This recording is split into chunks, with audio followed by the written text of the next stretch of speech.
doing here. I'll ask Raj when he comes back to drop in the chat the link. The link is not to join the Zoom call that we're on. You're already on that, but it's to allow people that maybe just want to watch. They want another alternative to ABC's telecast of it. I'm going to put the yeah the links in the chat for the live stream. You'll be coming up in just a few minutes. Perfect. And feel free to share that even on your personal social media. The idea is just to, if we got to get through this, we're like family. If we have to get through this, we're going to get through this together. If I got to listen to Kamala's voice for a flipping hour, I want to do it with you. So, nice. All right. We've got some from Massachusetts. Bob's here. Awesome. Lost smart. And we've got all, this is the cool thing, guys. We have got all age groups on our call right now. I know our show, The Home Front, we've got Camden, who's one of our Gen Z panelists, Fadana. But what's awesome is Demi, she's got her, how old is Caitlin? 14? I feel that it is unfair that they are getting paroled. Many of them are getting turned 15 2 days ago. 1-6? 15. Okay. I was going to say, oh, no, Mama, we need another year. She got a little. If you're familiar with Zoom, guys, you can open up the chat. We're going to be carrying, that's where we're going to vent today. That's our therapy tonight. You ever want to yell at this TV screen? That's your chance to get in there in the chat, and we'll just be communicating there. Also, down at the bottom on the toolbar, is the reactions button. So feel free to react away. If Kamala's going to cackle, then maybe we use the laughing emoji with it. And then during commercial breaks, I brought this up. I don't know how Raj feels about it, but if we, we can take turns coming off mic and maybe venting or bringing up some good points. As well. Awesome. Demi, I have to tell you that the meat in my tacos does not taste the same now since we talked about mystery meat. I told you. I think that ruined DoorDash for me. I can't. I don't know. I'm like, and my cat was sniffing it, and I'm like, ew. Now my cat food. Wait, did your cat actually want to try it or no? Yes, I know. I'm like shooing her, and I'm like, your cat hasn't gotten eaten yet? she's like me. She can always eat. But it probably smells like Fancy Feast for her. So she's like... It hasn't gotten eaten yet, though? No. So I'm just doing the chips now. You'd be surprised now. Oh, really? That's so I see funny. Raj just put the YouTube link. I said the whole link. Are we still on YouTube? We haven't been canceled yet? That's kind of cool. You're so funny. Caitlin just told me she sent the link of the bingo to all her friends in class. And they're like, yeah, we're doing that too. I love it. Was it? Make sure it was PG-13. I'm not able to put my video on. I had to log in through my MacBook. Oh. My phone was about to die. Oh, I just do it from my laptop no matter what. Yeah. I put Willie Brown on there, but I think that's keeping it clean. They don't know, right? Yeah, but their parents would, and their parents could say, do Willie Brown, Willie Brown. So Raj, I can't put my camera on. I think it said you turned it off. Let me check. Fadana. Awesome. Bob said he's also watching Sierra's it here. on Hulu. Making Good. Sierra the co-host as well. Fadana. we have 21 viewers so far. Fadana. Okay, Fadana, you should be able to turn your camera on. I haven't make co-host. Okay, where is it? Okay, you're co-host. So you should be able, okay, Sierra's just joined us. Okay, there she is, great. Fadana's there, so let me spotlight Sierra as well. Spotlight, cool. And spotlight, okay, great. I will take down the screen share, Michelle, and you're up. Take it away, and then as soon as the debate starts, we'll resume the screen share. Hi, Raj, it's Julie Schmidt. Mine's down too. My video is down. Hi. Stop share.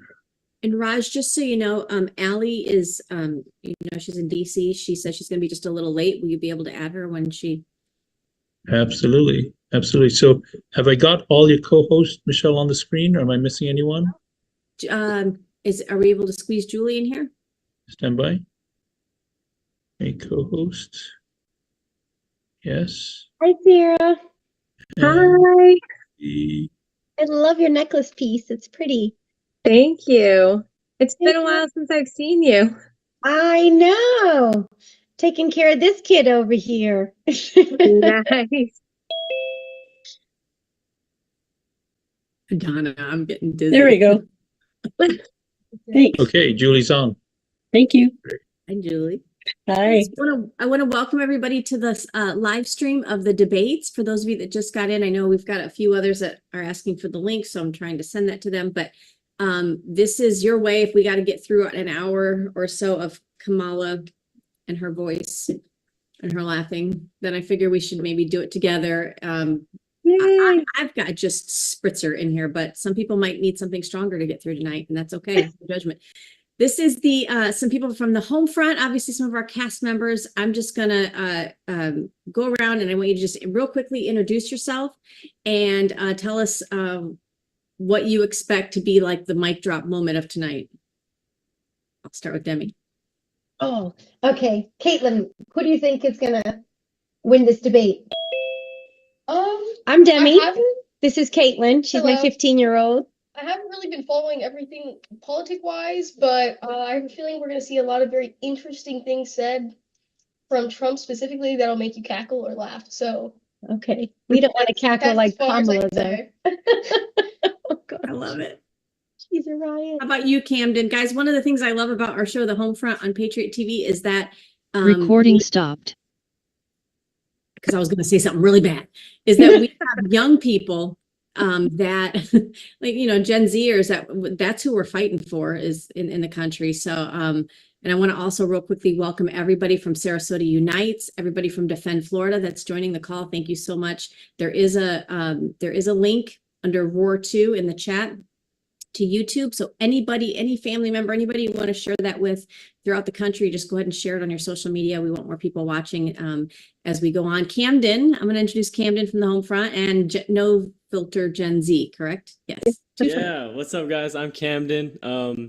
Yeah, I'm 21, so I'm one of the representatives of the younger generation on the home front, and also No Filter Gen Z on YouTube. So and Rumble because YouTube doesn't always show everything. So we're on there too. But I'm looking forward to the debate. I think that Trump needs to come out and again, like he did good last time with Biden of being presidential. I want to see that again, but I want to see him rise up above all this stuff that Kamala is going to bring up. Like just rise above it and show us how you're going to unite the country with success. That's what I want to see.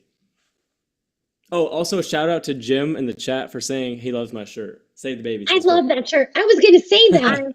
Thank you. I was gonna say too, I love that shirt. Yes. Is that Jim Nista?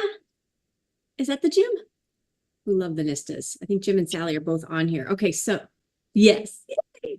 Awesome. Hey guys, true story real quick. The Sarasota, I'm not going to just throw dirt right away, but the Republican Party of Sarasota and the Republican Party of Florida has decided not to get any Trump signs. What? Yeah, they're just like abandoning ship. So Wow. this is how amazing the Nistas are. They're part of actually Jim's a board member for the Republican Assembly charter here in South Sarasota County. They have gotten signs with a $10 donation. So maybe you can private message him, get some emails or phone numbers. If you want a Trump yard sign here in Sarasota County, your Republican Party is not going to do it for you. But the Nistas pick up the slack. So make sure you reach out to him if you want your yard sign. And that's me getting political. I'm done. Okay, so That's crazy. it's crazy. Sierra, what's your mic drop moment you think you're going to hear? Hey, so I am really looking forward to, how in the Biden debate there was that moment about golf when Trump. So I'm looking for a moment like that where it's like, this is so ridiculous. Kamala is so ridiculous that it just makes you want to laugh, because I'd really like to laugh tonight. So I'm kind of waiting for a moment like that. Okay, very cool. I also want to give a shout out to Valerie Kammemeyer. She is the secretary for the Republican Assembly in Sarasota County. She is on here. And guys, she also, for my campaign, she was the volunteer coordinator. And when you've never run for politics or anything in the past, it's amazing what moms can do. So shout out to Valerie too. Fadana, another one of our youngins. She is, let me tell you a little quick story about Fadana. I thought I'll take this sweet, wholesome girl to a campaign event because she's just quiet and so sweet. And look at that sweet smile. And I left the table for 2 minutes and I came back and she was already wrestling, not literally, but verbally with a Democrat about saving the babies. And this woman, all I heard is this woman said, I'm a Christian. And Fadana said, well, you're not a real Christian if you murdering babies. And I thought, Lord, thank you for these young people. So Fadana, what's the mic drop moment that you think we're going to hear today? Well, to be honest with you, I'm just open-minded to hear what Trump is going to say. I mean, Kamala, she never has anything really that makes any sense to say. So I'm looking forward to that. But other than that, I'm just here for the ride. She just say, I'm here for it. Here for the party. Just so you know, on the home front, when we start season 2, we're all extremely very, very unfiltered, which usually is wonderful. But my daughter's usually on the show too, and so it's a fun time for mom to embarrass her and try to sound like a Gen Zer. And I fail. Next, I want to hear from Julie. Julie is she was formerly with the Illinois. I feel like we should have a moment of silence for Illinois. Yes, I'm an escapee. The land of Lincoln and is no longer. It's the land of stinking. Oh, that was It's good. just soda. like I don't know what's happened. Julie's noticing here in Florida some similarities to what happened in Illinois. But Julie, I'm curious to get your take on what's going to happen today. Well, I expect an interesting debate. I hope Kamala starts her splaining. That would be really nice, because if she does that, I think she'll go right off the rails. So I hope Trump opens that up, and I really do hope Trump can stay really focused. I know he's got a lot on his mind, and he's always, saying a lot of different things, and he goes off script a lot, but I really hope he brings her out and makes her explain her policies, because she can't say she just started. She started 3 years ago. So, that's got to be cut short. I love that. I love that. Does anybody that's on the Zoom call right now, can maybe one of our panelists can help me? By the way, panelists, you are all also co-hosts, so you are able to unmute anybody. If you see a hand up and you want to call, hey guys, come on, you can say something. Help me with that because I might miss it. Is there a raise hand feature on this call? Anybody? It's down below where you have react. Raise hand. Yeah. Learned something new. Thank you. Yep, Tim. there's a raise hand, there's the clap, the thumbs up. Okay, perfect. So, Mhm. oh, look at that. He's got a whole little chart. Okay. So if you want to say something, if you'd like to come off mic, if you have something you want to add, I'd love to hear from you guys. I think we'll just start here. Melissa K, go ahead and you can come off mic. Hi, everyone. I just want to say thank you for having this opportunity to get together. And I think I want to move to Sarasota. Come on down. I live in Dunedin. It's great to see all of your smiling faces and how fun. I got my bingo card. All right.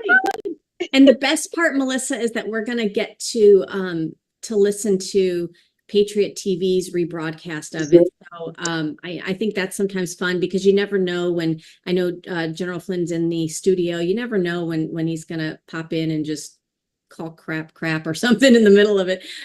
So yeah, thank you, Melissa, for joining us. He just made some very good comments. I have that going on my TV and you guys on my laptop, and he's been making some really good comments in the pre-show. Yeah. So thank you for the opportunity. Thank you, sweetie. All right. Do we have any other hands up? Anybody? Can I don't want to put anybody on the spot here, but can I get does maybe Jim or Valerie, would either of you like to come off come off mute and tell our viewers, especially the ones that are here in Sarasota County that maybe don't know what the Republican Assembly is and how they can join, or even like, for example, Melissa in Dunedin, maybe her Republican Party is lacking in some areas and she might want to start her own assembly. Do you want to kind of give a brief overview? I won't put you on the spot if you don't want to, but. No, I'm good. No, going once, going twice. All right, I won't make you do Jim it. has his hand raised. Jim, if you want to just unmute and just speak up. Go ahead, Jim. Come on out. Yeah, there it is. There you go. It's yours, Gymnast. I'm laying down. This is like lounging in a hotel room. Let's see. Republican Assemblies, a faith-based Republican club, not associated with anything like Republican Party of Florida. We're totally separate. We can make our own decisions. We do a lot. We're very action-oriented. We have probably anywhere between 12 to 15 active committees going at one time. Everywhere from hospital board type committees, people that legislative emergency prep. We've sent people to Washington, Tallahassee. We've been around for all of 17 months, 18 months, 19 months, something like that. We have around 200 members, basically very active, not necessarily an R versus D type of club. We do things, our emergency prep did things like, we have 3 people that have started ham radio and got licensed for that. You know, that was part of the emergency prep. Done a lot of different things like that. We're about election integrity and Raj can tell you a lot about that, of course, but that's part of our deal. And we, you know, people come and go sometimes when they're available for things like this. So it's not a pressure thing, but again, it's always action oriented. It's not about having a ham sandwich and listening to a speaker when we have things. We want people to go out and do things, and that's who we are. Thank you. And I actually, as somebody that was a grassroots candidate this time around, I couldn't have done what I attempted to do without somebody like the Republican Assembly and the wonderful, beautiful people that are a part of that. Oh, good. I see Bob has his hand raised. Bob, you can come off mute.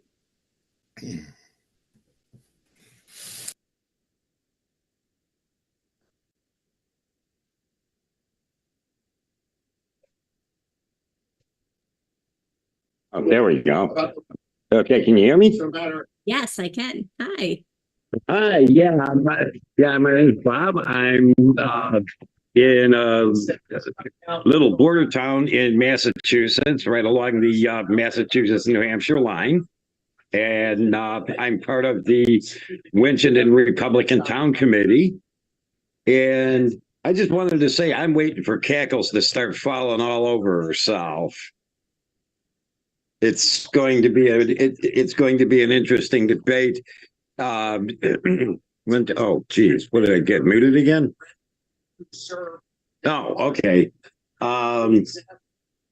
Yeah, it's going to be interesting just because, yeah, as far as I'm concerned, and I'm sure most Republicans all over the country feel the same way.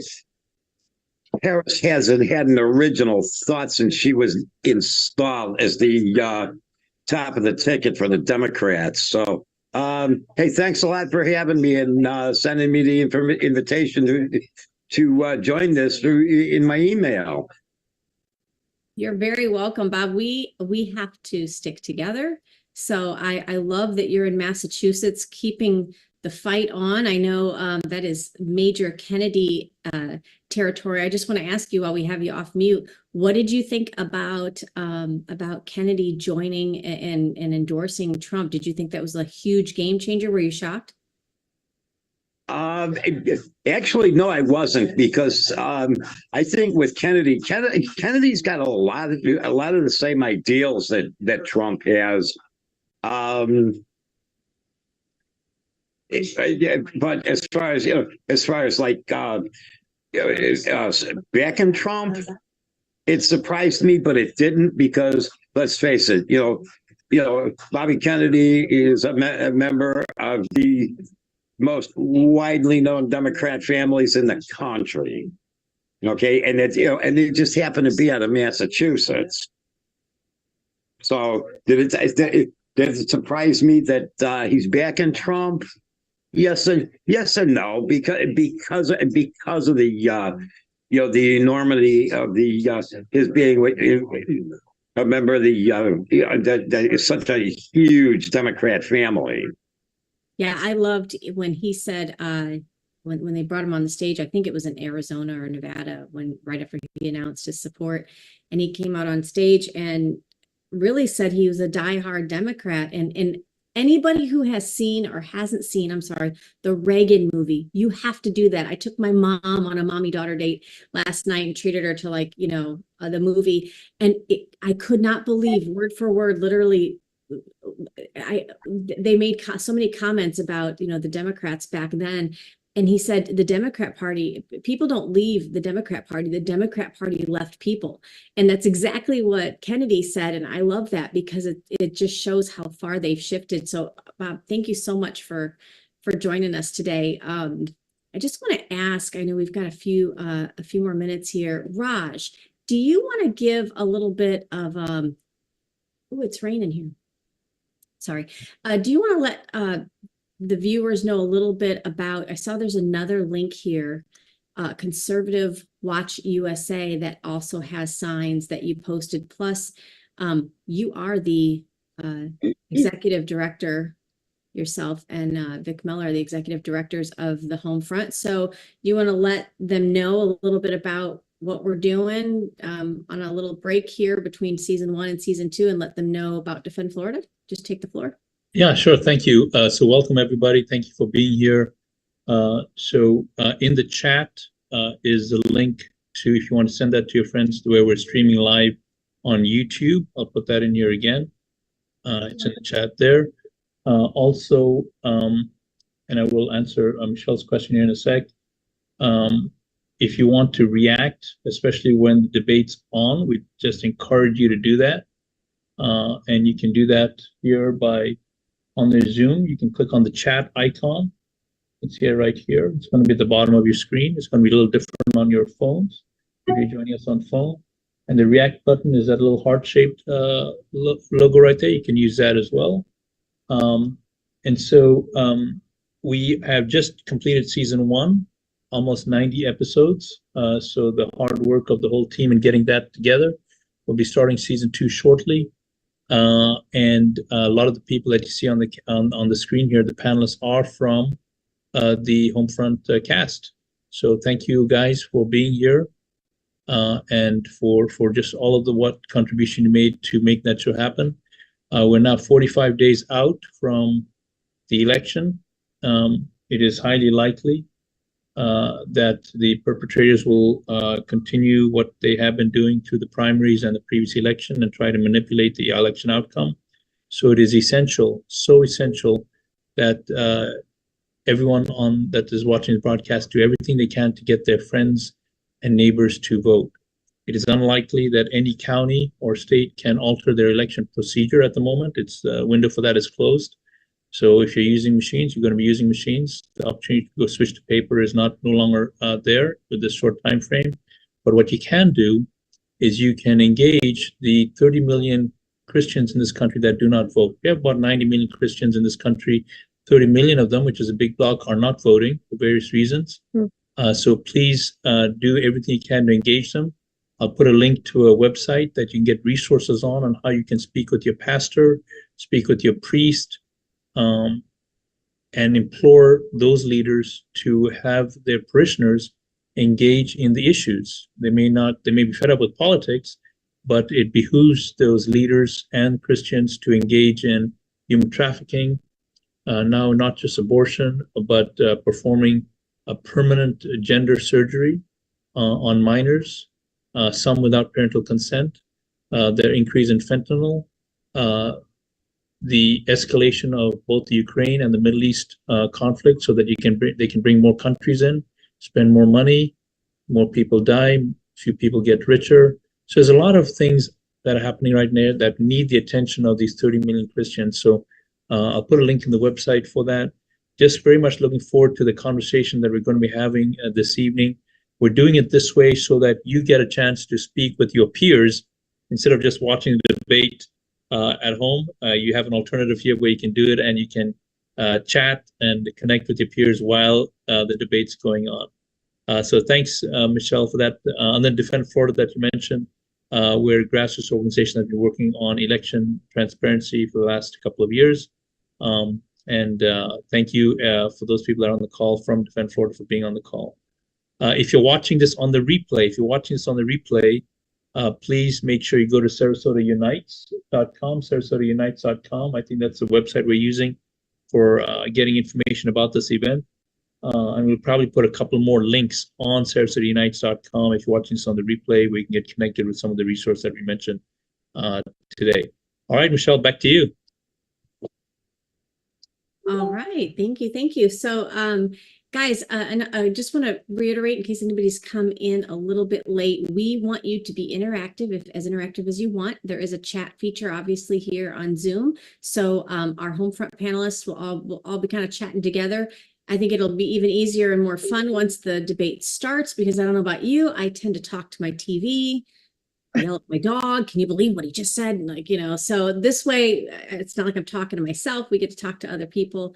We're going to be joining Patriot TV and their live rebroadcast of it right now. I believe General Flynn and others are at a pre-show there. But if you want to in the future have a place that you can go to get news 24/7, Patriot.tv is accessible anywhere that you can stream. So whether there's an app for your phone, you can stream it online. You can also through Roku. I think Bob was saying he's watching the ABC broadcast of it as well on his TV. But if you have a smart TV and you have a Roku app, you can download the Patriot TV app and be able to get Patriot TV there 24/7. We do have another panelist that I thought was going to be joining us, Allie. You guys all know Allie. Many of you know her too. She's the director of civic engagement for Moms for America. She's amazing. She's a fireball. If you didn't see the episode of the Homefront where she was like really letting somebody have it, I don't even remember what episode it was, and General Flynn was on. He was one of our panelists, and he reached over and checked her coffee mug to make sure there wasn't something else in there. He's like, "What are you drinking there, girl?" But anyway, she's a fireball. I love her. But she's in Washington, D.C. with Moms for America. She just messaged me. It's not terribly safe there in Washington, D.C. Go figure. So they're held up with some issues. We just need to pray for her safety. Anytime you have something, Moms for America, Moms for Liberty, MAGA, the Red Hats, I mean, you're a target in our nation's capital. This is crazy. This is the culture there. So and this is part of what we're fighting for. So any of the, Raj, do you know what time we're going to be joining the actual Patriot TV rebroadcast? Is there anything that we're missing right now with the pre-show that we could join?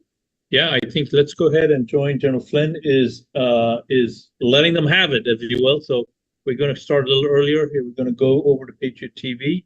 Oh, one last thing. Camden has his hand raised. Oh, Camden did. I'll be right with you. Get your bingo cards. Make sure you fill it out. If you get bingo, put it in the chat, because I want to know, because we've got prizes from Flynn. Sorry, Camden, go ahead. All right, I think let's pray for Trump real quick, and Kamala, just real quick before we start, while we have a chance. I'm just gonna pray. So, Father God, thank you for both of these candidates. I pray that you give your words and speak through Trump to just raise awareness of what's actually going on in the country, and Lord, speak through him. Use him as a vessel to further your purpose for everybody, and especially in this country. We need you badly right now. So we pray for your strength and your peace to go out through this debate, speak to Trump and through Kamala, and have your will be done. That's what we ask. In Jesus' name, amen. Amen. Amen. And don't you love our Gen Zers? I love it. We have to pray. That's the number one thing. Beautiful prayer, Camden. Thanks, Camden. Out of the mouth of babes. There we go. That's awesome. Thank you.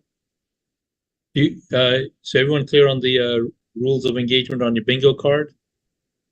This is really important stuff here. Okay. All right, stand by, and we'll go over to General Flynn. Stand by.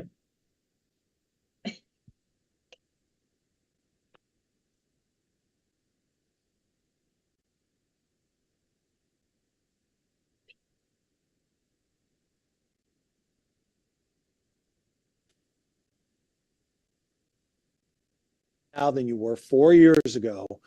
Trump can plagiarize it, but he can get the point across, because if these figures are as you're saying, where Trump can get 20% or more of the black vote, he's currently leading among independents. Both Republicans and Democrats are going 93, 94% for their respective candidates. So if he can win in those areas and remind people, Will, about, are you better off now than you were 4 years ago? A lot of Americans, right track, wrong track, about 30% right track, 70% wrong track. I think that the American people will see through all these charades that the Democrats are throwing up, and I think we can get Donald Trump back in the White House. Yep, I completely agree. So it looked like we're getting ready to start here in a couple of minutes with the debate. So Christy, she's going to drop off, as well as General Flynn, and then we will come back after the debate, the post-debate. We will have more discussion. We'll have a new panel with us. General Flynn, any last words you want to say? And Christy, before y'all drop out? Yeah, I just think, God bless this country. For the viewing audience, thank you so much for your support to Patriot.tv. We're a great network. We're a growing network, and please join our team. Awesome. Yeah, and my final word would just be, only God can save us now. And I take that seriously. Everybody, we need to pray hard, pray for the debate tonight, and pray for justice and righteousness, the things that God loves, to prevail, that he would give us another pause with a Trump presidency, and that we would do best to honor that pause if he grants us that grace another time. So everybody pray and keep the faith. Yep. So we just gotta, I think we're about 60 seconds, maybe just a little bit more. A minute. Okay. Minute 45, and then we're going to be going directly to the debate. I think this is the turning point for our country. It really is. And there's a lot of people that's actually understanding how important this election is. And like I mentioned earlier, I've never seen this many people come out and support President Trump. And it's mainly because they're being affected by it directly. I used to say this: President Trump had to be moved out the way. This had to happen because people were happy. President Trump, the economy was great. People were happy. People were working. People, 401k was looking good. And they had all these complaints about President Trump. And it was like they complain because they were working. Everything was nice. Then they removed President Trump. Now people understand. Now they understand the illegal immigration problem. Now they understand the grocery bill problem. Now they understand the rent problem. Now they understand what's happening with this inflation. The Democrats, they are not looking out for the best interest for the United States of America. And they're clear about that. They're clear. So, General Flynn, Christy, thank you so much. All right. God bless. God bless. You. All right. So now it's just me and you, Mark. We're going to ride through. We're going to ride through. Tee it up. They're getting ready to start. Yep. Okay. So we've been told about 15 seconds. So it looked like they're getting ready to come up on the stage here. And once they come on the stage, Mark, we'll just go directly to that. Yeah. So. Yeah. This is like the moment. I think, is it coming up now? Yep, this is it now. All right, we're going to go to it.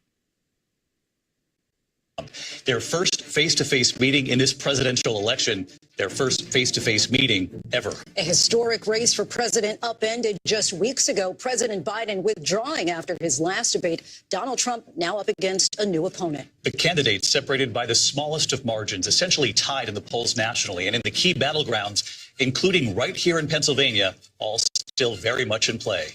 The ABC News presidential debate starts right now.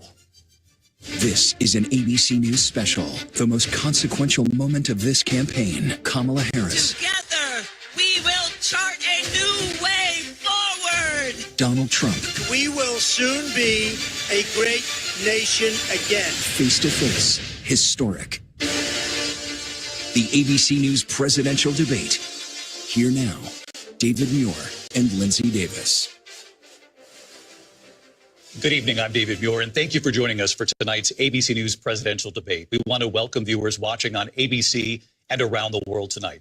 Vice President Kamala Harris and President Donald Trump are just moments away from taking the stage in this unprecedented race for president. And I'm Lindsay Davis. Tonight's meeting could be the most consequential event of their campaigns, with Election Day now less than 2 months away.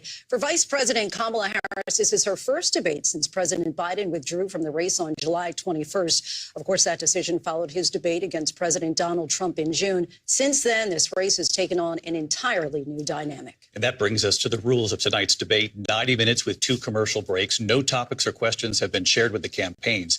The candidates will have 2 minutes to answer questions, and this is the clock. That's what they'll be seeing. 2 minutes for rebuttals and 1 minute for follow-ups, clarifications, or responses. Their microphones will only be turned on when it's their turn to speak. No pre-written notes allowed.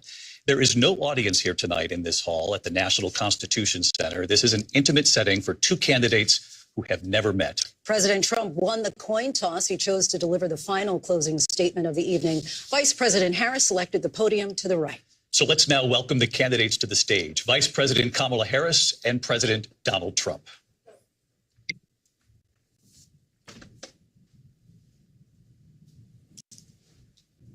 Kamala Harris. Let's have a good debate. Have fun. Thank you.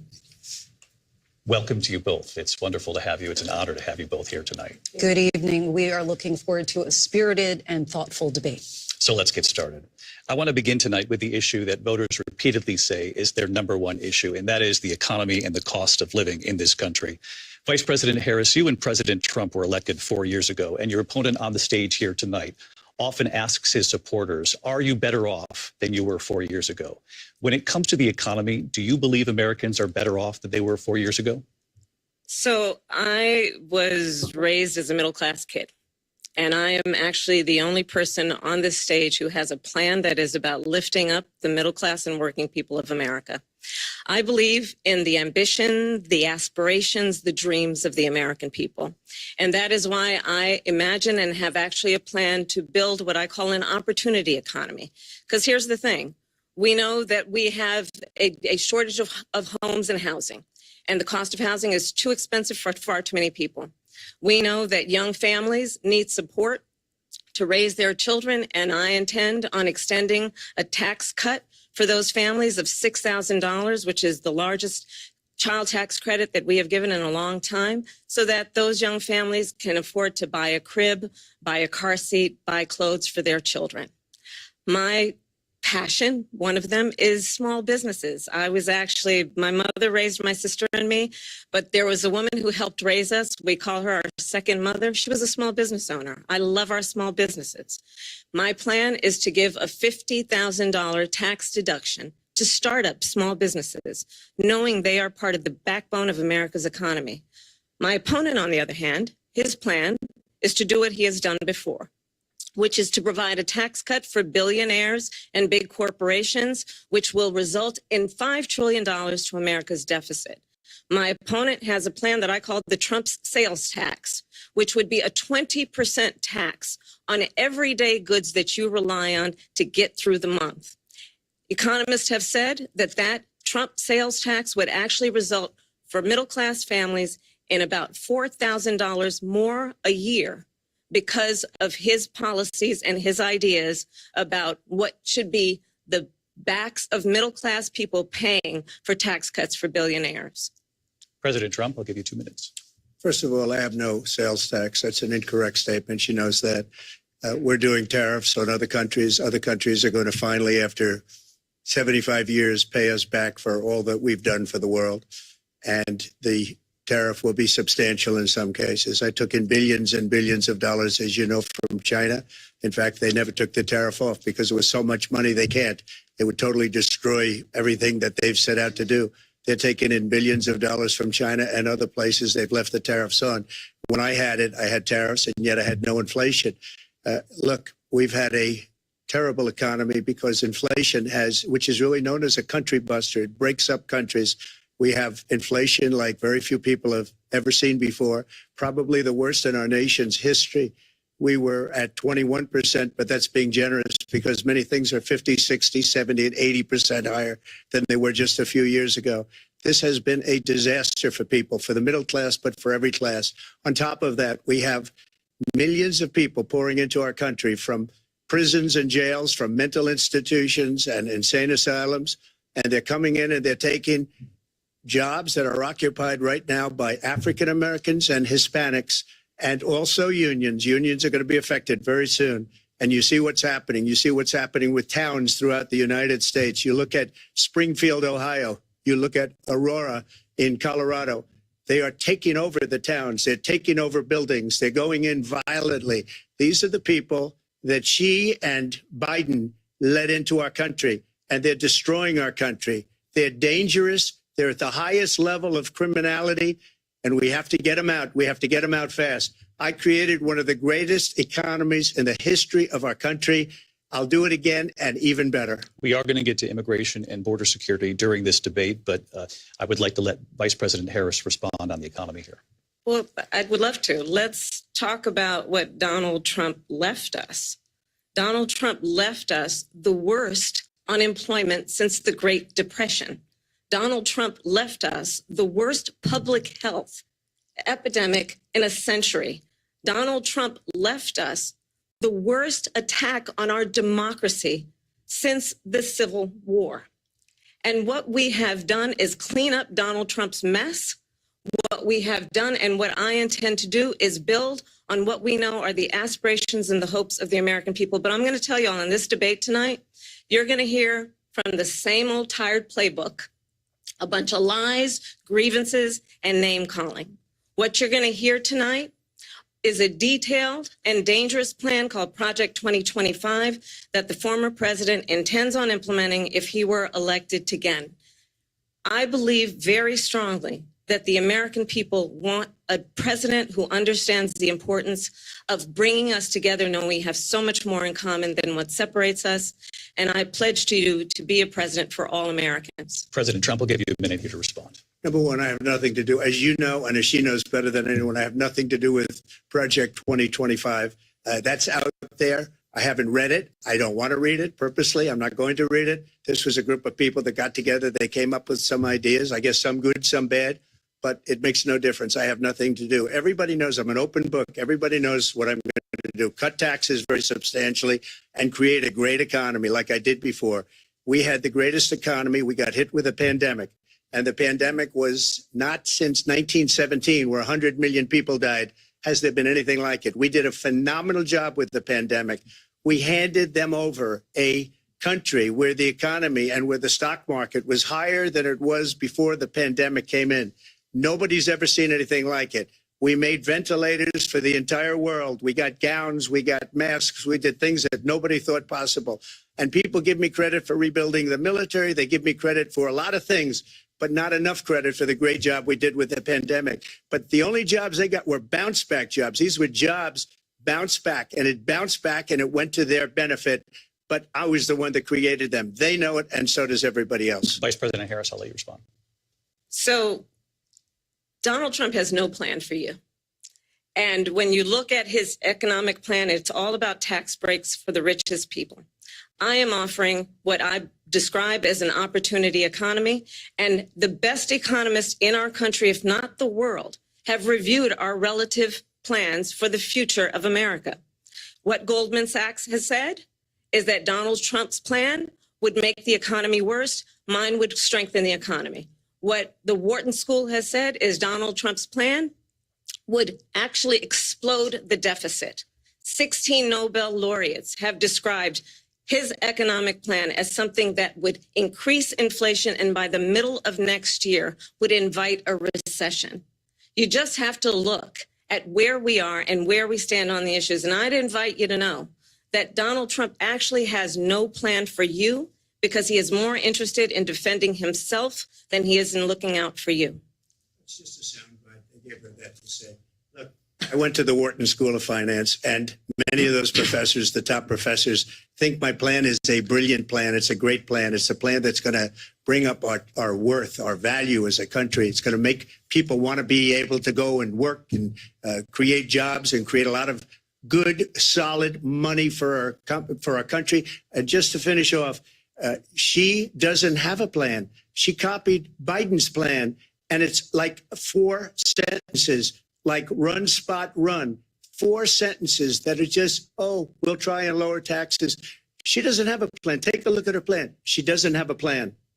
Mr. President, I do want to drill down on something you both brought up. The vice president brought up your tariffs. You responded, and let's drill down on this because your plan is what she calls is essentially a national sales tax. Your proposal calls for tariffs, as you pointed out here, on foreign imports across the board. You recently said that you might double your plan, imposing tariffs up to 20% on goods coming into this country.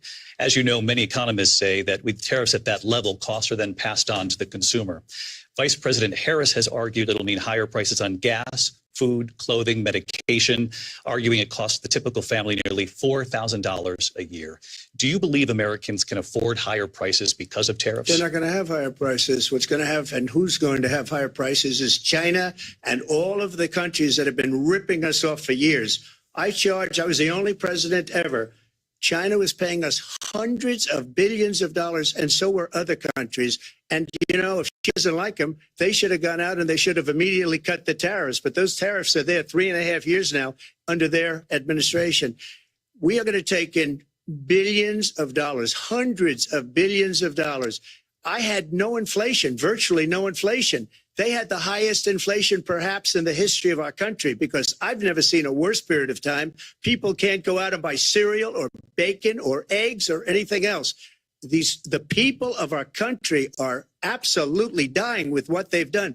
They've destroyed the economy. And all you have to do is look at a poll. The polls say 80 and 85 and even 90% that the Trump economy was great, that their economy was terrible. Vice President Harris, I do want to ask for your response. And you heard what the president said there, because the Biden administration did keep a number of the Trump tariffs in place. So how do you respond? Well, let's be clear that the Trump administration resulted in a trade deficit, one of the highest we've ever seen in the history of America. He invited trade wars. You want to talk about his deal with China? What he ended up doing is under Donald Trump's presidency, he ended up selling American chips to China to help them improve and modernize their military, basically sold us out, when a policy about China should be in making sure the United States of America wins the competition for the 21st century, which means focusing on the details of what that requires, focusing on relationships with our allies, focusing on investing in American-based technology so that we win the race on AI, on quantum computing, focusing on what we need to do to support America's workforce so that we don't end up having on the short end of the stick in terms of workers' rights. But what Donald Trump did, let's talk about this, with COVID, is he actually thanked President Xi for what he did during COVID. Look at his tweet. Thank you, President Xi, exclamation point, when we know that Xi was responsible for lacking and not giving us transparency about the origins of COVID. President Trump, I'll let you respond. First of all, they bought their chips from Taiwan. We hardly make chips anymore because of philosophies like they have and policies like they have. I don't say her because she has no policy. Everything that she believed 3 years ago and 4 years ago is out the window. She's going to my philosophy now. In fact, I was going to send her a MAGA hat. She's gone to my philosophy. But if she ever got elected, she'd change it. And it will be the end of our country. She's a Marxist. Everybody knows she's a Marxist. Her father's a Marxist professor in economics, and he taught her well. But when you look at what she's done to our country, and when you look at these millions and millions of people that are pouring into our country monthly, where it's, I believe, 21 million people, not the 15 that people say, and I think it's a lot higher than the 21. That's bigger than New York State pouring in. And just look at what they're doing to our country. They're criminals. Many of these people coming in are criminals. And that's bad for our economy, too. You know, you mentioned before, we'll talk about immigration later. Well, bad immigration is the worst thing that can happen to our economy. They have, and she has destroyed our country with policy that's insane, almost policy that you'd say they have to hate our country. President Trump, thank you. Lindsay? I want to turn to the issue of abortion. President Trump, you've often touted that you were able to kill Roe v. Wade. Last year, you said that you were proud to be the most pro-life president in American history. Then last month, you said that your administration would be great for women and their reproductive rights. In your home state of Florida, you surprised many with regard to your 6-week abortion ban because you initially had said that it was too short. And you said, quote, I'm going to be voting that we need more than 6 weeks. But then the very next day, you reversed course and said you would vote to support the 6-week ban. Vice President Harris says that women shouldn't trust you on the issue of abortion because you've changed your position so many times. Therefore, why should they trust you? Well, the reason I'm doing that vote is because the plan is, as you know, the vote is they have abortion in the 9th month. They even have, and you can look at the governor of West Virginia, the previous governor of West Virginia, not the current governor, who's doing an excellent job, but the governor before, he said the baby will be born and we will decide what to do with the baby. In other words, we'll execute the baby. And that's why I did that, because that predominates, because they're radical. The Democrats are radical in that. And her vice presidential pick, which I think was a horrible pick, by the way, for our country, because he is really out of it. But her vice presidential pick says abortion in the 9th month is absolutely fine. He also says execution after birth. It's execution, no longer abortion, because the baby is born, is okay. And that's not okay with me, hence the vote. But what I did is something for 52 years. They've been trying to get Roe v. Wade into the states. And through the genius and heart and strength of 6 Supreme Court justices, we were able to do that. Now, I believe in the exceptions for rape, incest, and life of the mother. I believe strongly in it. Ronald Reagan did also. 85% of Republicans do. Exceptions, very important. But we were able to get it, and now states are voting on it. And for the first time, you're going to see, look, this is an issue that's torn our country apart for 52 years. Every legal scholar, every Democrat, every Republican, liberal, conservative, they all wanted this issue to be brought back to the states where the people could vote. And that's what happened. And now, Ohio, the vote was somewhat liberal. Kansas, the vote was somewhat liberal, much more liberal than people would have thought. But each individual state is voting. It's the vote of the people now. It's not tied up in the federal government. I did a great service in doing it. It took courage to do it. And the Supreme Court had great courage in doing it. And I give tremendous credit to those 6 justices. There is no state in this country where it is legal to kill a baby after it's born.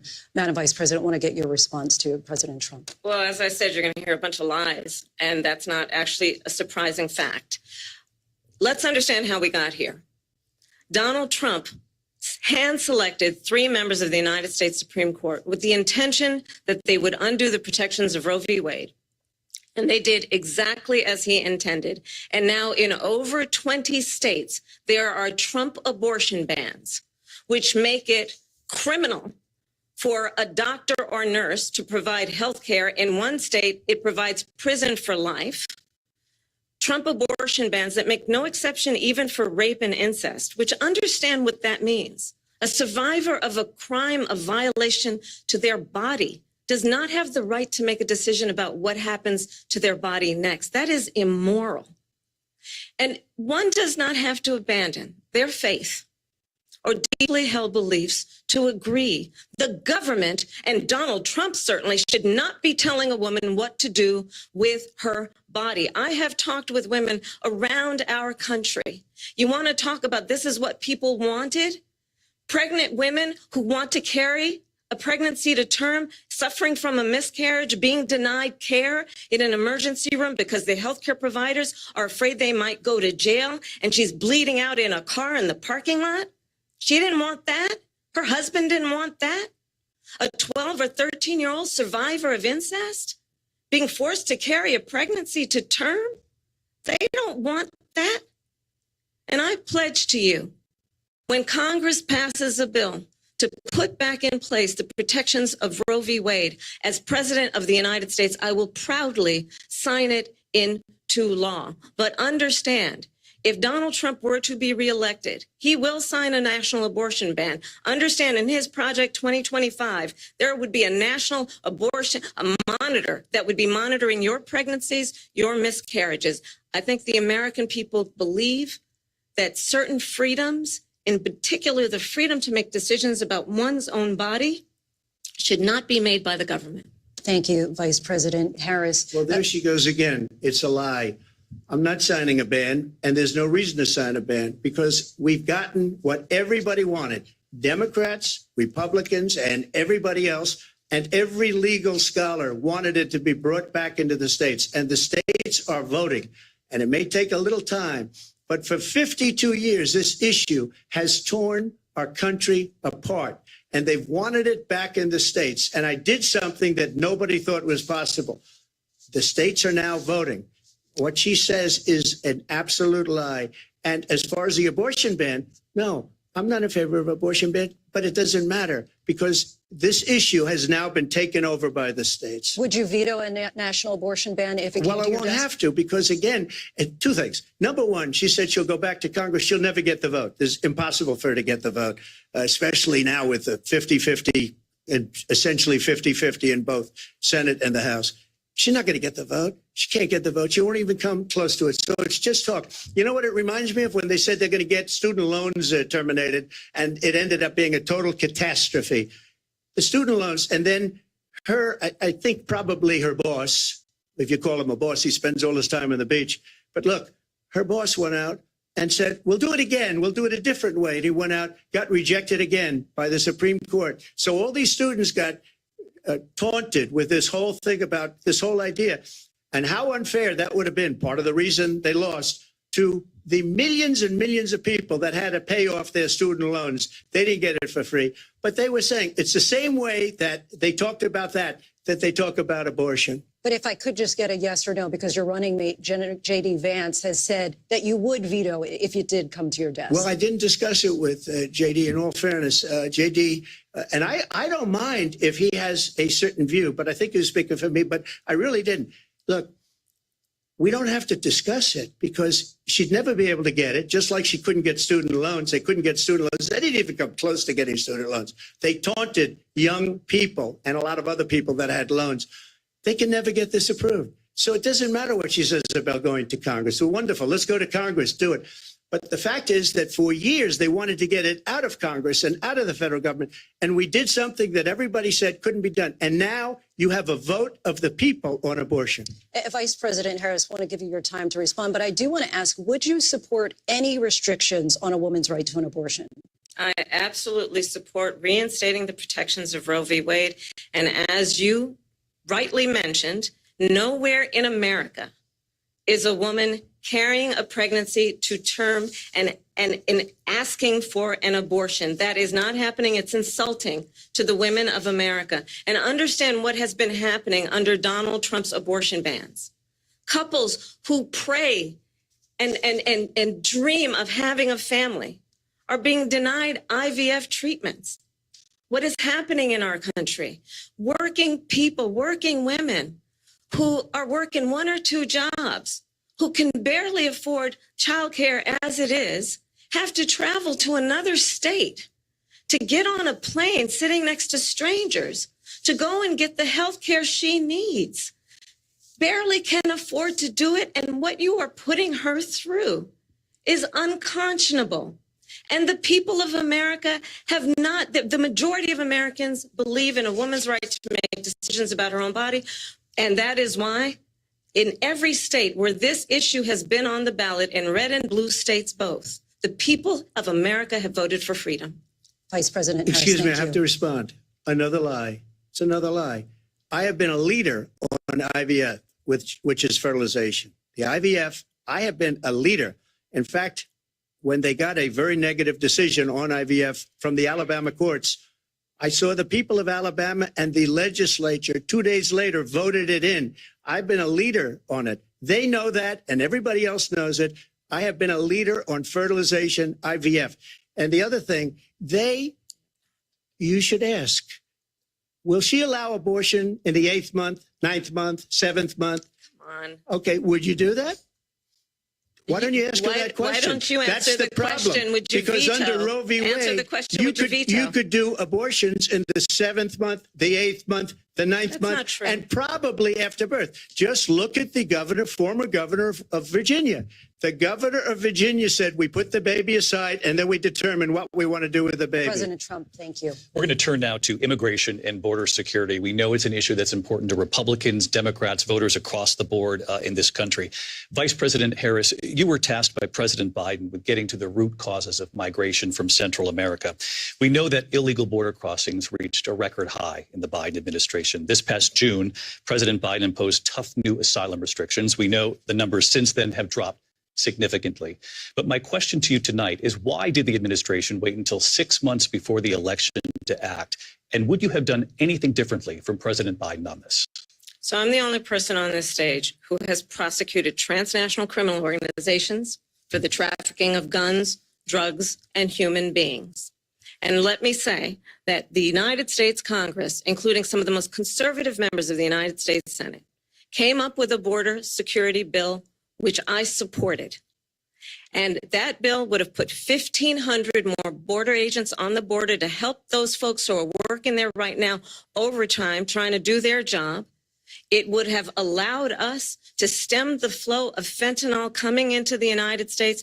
I know there are so many families watching tonight who have been personally affected by the surge of fentanyl in our country. That bill would have put more resources to allow us to prosecute transnational criminal organizations for trafficking in guns, drugs, and human beings. But you know what happened to that bill? Donald Trump got on the phone, called up some folks in Congress and said, kill the bill. And you know why? Because he'd prefer to run on a problem instead of fixing a problem. And understand, this comes at a time where the people of our country actually need a leader who engages in solutions, who actually addresses the problems at hand. But what we have in the former president is someone who would prefer to run on a problem instead of fixing a problem. And I'll tell you something, he's going to talk about immigration a lot tonight, even when it's not the subject that is being raised. And I'm going to actually do something really unusual, and I'm going to invite you to attend one of Donald Trump's rallies, because it's a really interesting thing to watch. You will see during the course of his rallies, he talks about fictional characters like Hannibal Lecter. He will talk about windmills cause cancer. And what you will also notice is that people start leaving his rallies early out of exhaustion and boredom. And I will tell you, the one thing you will not hear him talk about is you. You will not hear him talk about your needs, your dreams, and your desires. And I'll tell you, I believe you deserve a president who actually puts you first. And I pledge to you that I will. Vice President Harris, thank you. President Trump, on that point, I want to get your response. Well, I would like to respond. Let me just ask, though, why did you try to kill that bill, and successfully so? That would have put thousands of additional agents and officers on the border. First, let me respond as to the Please. rallies. She said people start leaving. People don't go to her rallies. There's no reason to go. And the people that do go, she's bussing them in and paying them to be there and then showing them in a different light. So she can't talk about that. People don't leave my rallies. We have the biggest rallies, the most incredible rallies in the history of politics. That's because people want to take their country back. Our country is being lost. We're a failing nation. And it happened 3.5 years ago. And what's going on here, you're going to end up in World War III, just to go into another subject. What they have done to our country by allowing these millions and millions of people to come into our country, and look at what's happening to the towns all over the United States. And a lot of towns don't want to talk. It's not going to be Aurora or Springfield. A lot of towns don't want to talk about it because they're so embarrassed by it. In Springfield, they're eating the dogs, the people that came in. They're eating the cats. They're eating the pets of the people that live there.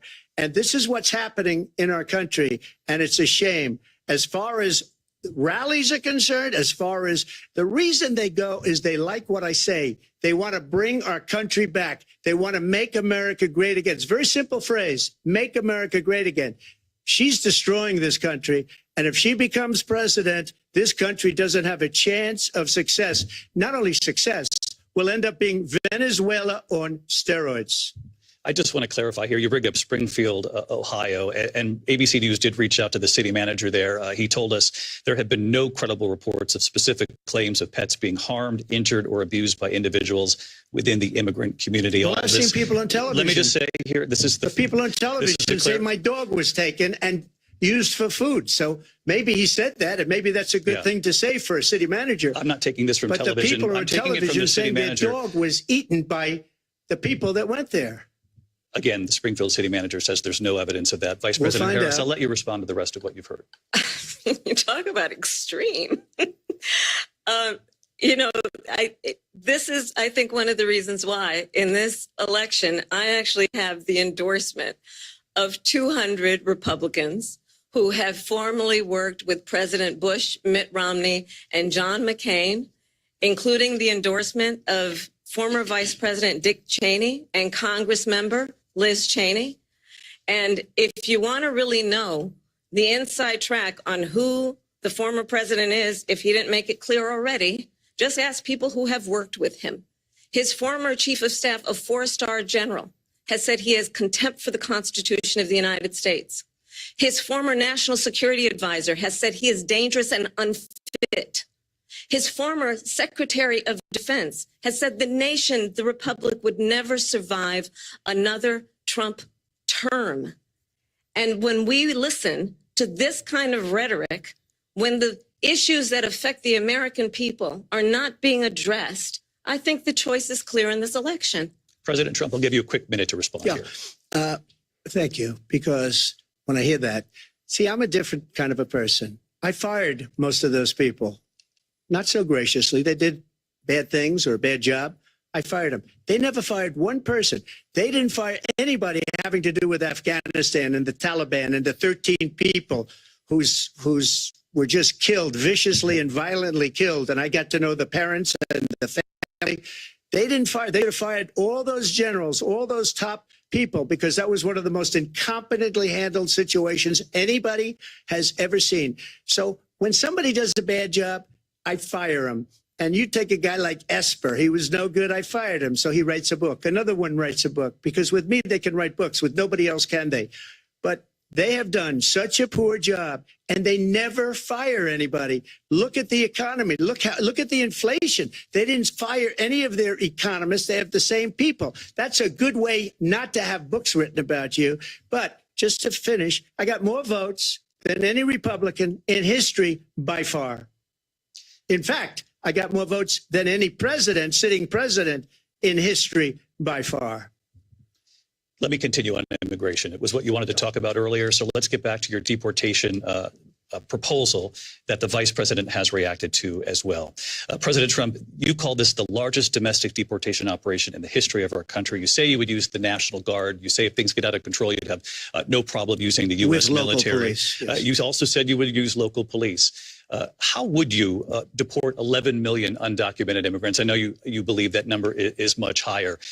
Take us through this. What does this look like? Will authorities be going door to door in this country? Yeah, it is much higher because of them. They allowed criminals, many millions of criminals.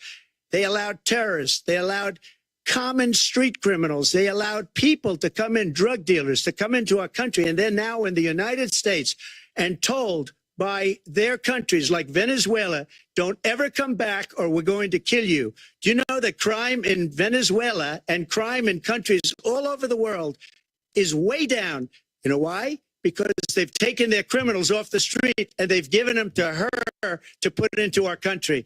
And this will be one of the greatest mistakes in history for them to allow. And I think they probably did it because they think they're going to get votes, but it's not worth it, because they're destroying the fabric of our country by what they've done. There's never been anything done like this at all. They've destroyed the fabric of our country. Millions of people let in, and all over the world, crime is down all over the world except here. Crime here is up and through the roof, despite their fraudulent statements that they made.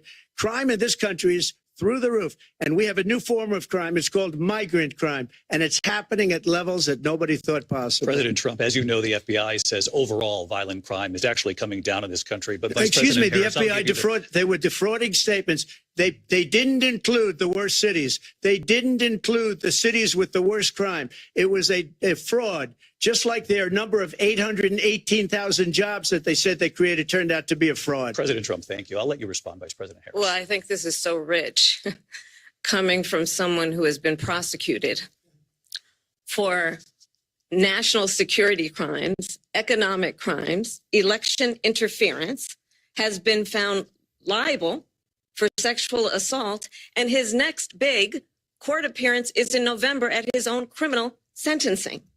And let's be clear where each person stands on the issue of what is important about respect for the rule of law and respect for law enforcement. The former vice president called for defunding federal law enforcement, 45,000 agents, get this, on the day after he was arraigned on 34 felony counts.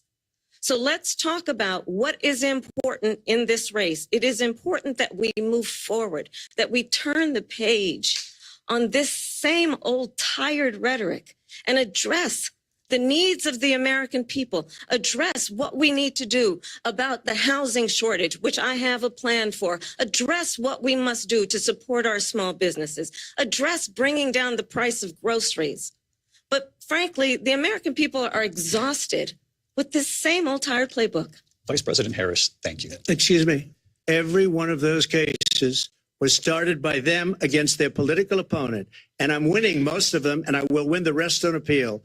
And you saw that with the decision that came down just recently from the Supreme Court. I'm winning most of them. But those are cases, it's called weaponization. Never happened in this country. They weaponized the Justice Department. Every one of those cases was involved with the DOJ, from Atlanta and Fani Willis to the Attorney General of New York and the DA in New York. Every one of those cases. And then they say, oh, he's a criminal. They're the ones that made them go after me. By the way, Joe Biden was found essentially guilty on the documents case. And what happened in my documents case? They said, oh, that's the toughest of them all. A complete and total victory. 2 months ago, it was thrown out. It's weaponization, and they used it, and it's never happened in this country. They used it to try and win an election. They're fake cases. President Trump, thank you. A really quick response here, Vice President Harris, on this notion of weaponization of the Justice Department. Well, let's talk about extreme and understand the context in which this election in 2024 is taking place. The United States Supreme Court recently ruled that the former president would essentially be immune from any misconduct if he were to enter the White House again. Understand, this is someone who has openly said he would terminate, I'm quoting, terminate the Constitution of the United States, that he would weaponize the Department of Justice against his political enemies. Someone who has openly expressed disdain for members of our military. Understand what it would mean if Donald Trump were back in the White House with no guardrails, because certainly we know now the court won't stop him. We know J.D. Vance is not going to stop him. It's up to the American people. Vice President stop Harris, him. thank you. Lindsay? Vice President Harris, in your last run for president. This is the one that weaponized, not me. She weaponized. I probably took a bullet to the head because of the things that they say about me. They talk about democracy. I'm a threat to democracy. They're the threat to democracy with a fake Russia investigation We do have a lot that went nowhere. We have a lot to get to. Lindsay? Vice President Harris, in your last run for president, you said you wanted to ban fracking. Now you don't. You wanted mandatory government buyback programs for assault weapons. Now your campaign says you don't. You supported decriminalizing border crossings. Now you're taking a harder line. I know you say that your values have not changed. So then why have so many of your policy positions changed? So my values have not changed, and I'm going to discuss every one of the, at least every point that you've made. But in particular, let's talk about fracking because we're here in Pennsylvania. I made that very clear in 2020. I will not ban fracking. I have not banned fracking as Vice President of the United States. And in fact, I was the tie-breaking vote on the Inflation Reduction Act, which opened new leases for fracking. My position is that we have got to invest in diverse sources of energy so we reduce our reliance on foreign oil. We have had the largest increase in domestic oil production in history because of an approach that recognizes that we cannot over-rely on foreign oil. As it relates to my values, let me tell you, I grew up a middle-class kid raised by a hardworking mother who worked and saved and was able to buy our first home when I was a teenager. The values I bring to the importance of home ownership, knowing not everybody got handed $400 million on a silver platter and then filed bankruptcy 6 times, is a value that I bring to my work, to say we are going to work with the private sector and home builders to increase by 3 million homes by the end of my first term. My work that is related to having a friend when I was in high school who was sexually assaulted by her stepfather. And my focus then on protecting women and children from violent crime is based on a value that is deeply grounded in the importance of standing up for those who are most vulnerable. My work that is about protecting Social Security and Medicare is based on longstanding work that I have done, protecting seniors from scams. My values have not changed. And what is important is that there is a president who actually brings values and a perspective that is about lifting people up and not beating people down and name calling. The true measure of the leader is the leader who actually understands the strength is not in beating people down, it's in lifting people up. I intend to be that president. President Trump, your Well, response? first of all, I wasn't given $400 million. I wish I was. My father was a Brooklyn builder, Brooklyn, Queens, and a great father, and I learned a lot from him. But I was given a fraction of that, a tiny fraction, and I built it into many, many billions of dollars, many, many billions. And when people see it, they are even surprised. So we don't have to talk about that. Fracking, she's been against it for 12 years. Defund the police, she's been against that forever. She gave all that stuff up very wrongly, very horribly, and everybody's laughing at it, okay? They're all laughing at it. She gave up at least 12 and probably 14 or 15 different policies. Like, she was big on defund the police. In Minnesota, she went out, wait a minute, I'm talking now, if you don't mind, please. Does that sound familiar? She went out in Minnesota and wanted to let criminals that killed people, that burned down Minneapolis, she went out and raised money to get them out of jail. She did things that nobody would ever think of. Now she wants to do transgender operations on illegal aliens that are in prison. This is a radical left liberal that would do this. She wants to confiscate your guns, and she will never allow fracking in Pennsylvania. If she won the election, fracking in Pennsylvania will end on day one. Just to finish one thing, so important in my opinion. So I got the oil business going like nobody has ever done before. When they took over, they got rid of it, started getting rid of it, and the prices were going up the roof. They immediately let these guys go to where they were. I would have been 5 times, 4 times, 5 times higher, because you're talking about 3.5 years ago. They got it up to where I was because they had no choice, because the prices of energy were quadrupling and doubling. You saw what happened to gasoline. So they said, let's go back to Trump. But if she won the election, the day after that election, they'll go back to destroying our country, and oil will be dead. Fossil fuel will be dead. We'll go back to windmills, and we'll go back to solar, where they need a whole desert to get some energy to come out of. You ever see a solar plant? By the way, I'm a big fan of solar, but they take 400, 500 acres of desert President soil. Trump, we have a These lot are of not good issues things that for we the have to get environment, to. as We're she out of time. understands. Thank you. Lindsay, thank you. We have an election in just 56 days. And I want to talk about the peaceful transfer of power, which, of course, we all know is a cornerstone of our democracy, and the role of a president in a moment of crisis. Mr. President, on January 6th, you told your supporters to march to the Capitol. You said you would be right there with them. The country and the world saw what played out at the Capitol that day, the officers coming under attack. Aides in the West Wing say you watched it unfold on television off the Oval Office. You did send out tweets, but it was more than 2 hours before you sent out that video message telling your supporters to go home. Is there anything you regret about what you did on that day? You just said a thing that isn't covered. Peacefully and patriotically, I said during my speech, not later on. peacefully and patriotically. And nobody on the other side was killed. Ashley Babbitt was shot by an out-of-control police officer that should have never, ever shot her. It's a disgrace. But we didn't do this group of people that have been treated so badly. I ask, what about all the people that are pouring into our country and killing people that she allowed to pour in? She was the border czar. Remember that. She was the border czar. She doesn't want to be called the border czar because she's embarrassed by the border. In fact, she said at the beginning, oh, I'm surprised you're not talking about the border yet. That's because she knows what a bad job they've done. What about those people? When are they going to be prosecuted? When are these people from countries all over the world, not just South America? They're coming in from all over the world, David, all over the world.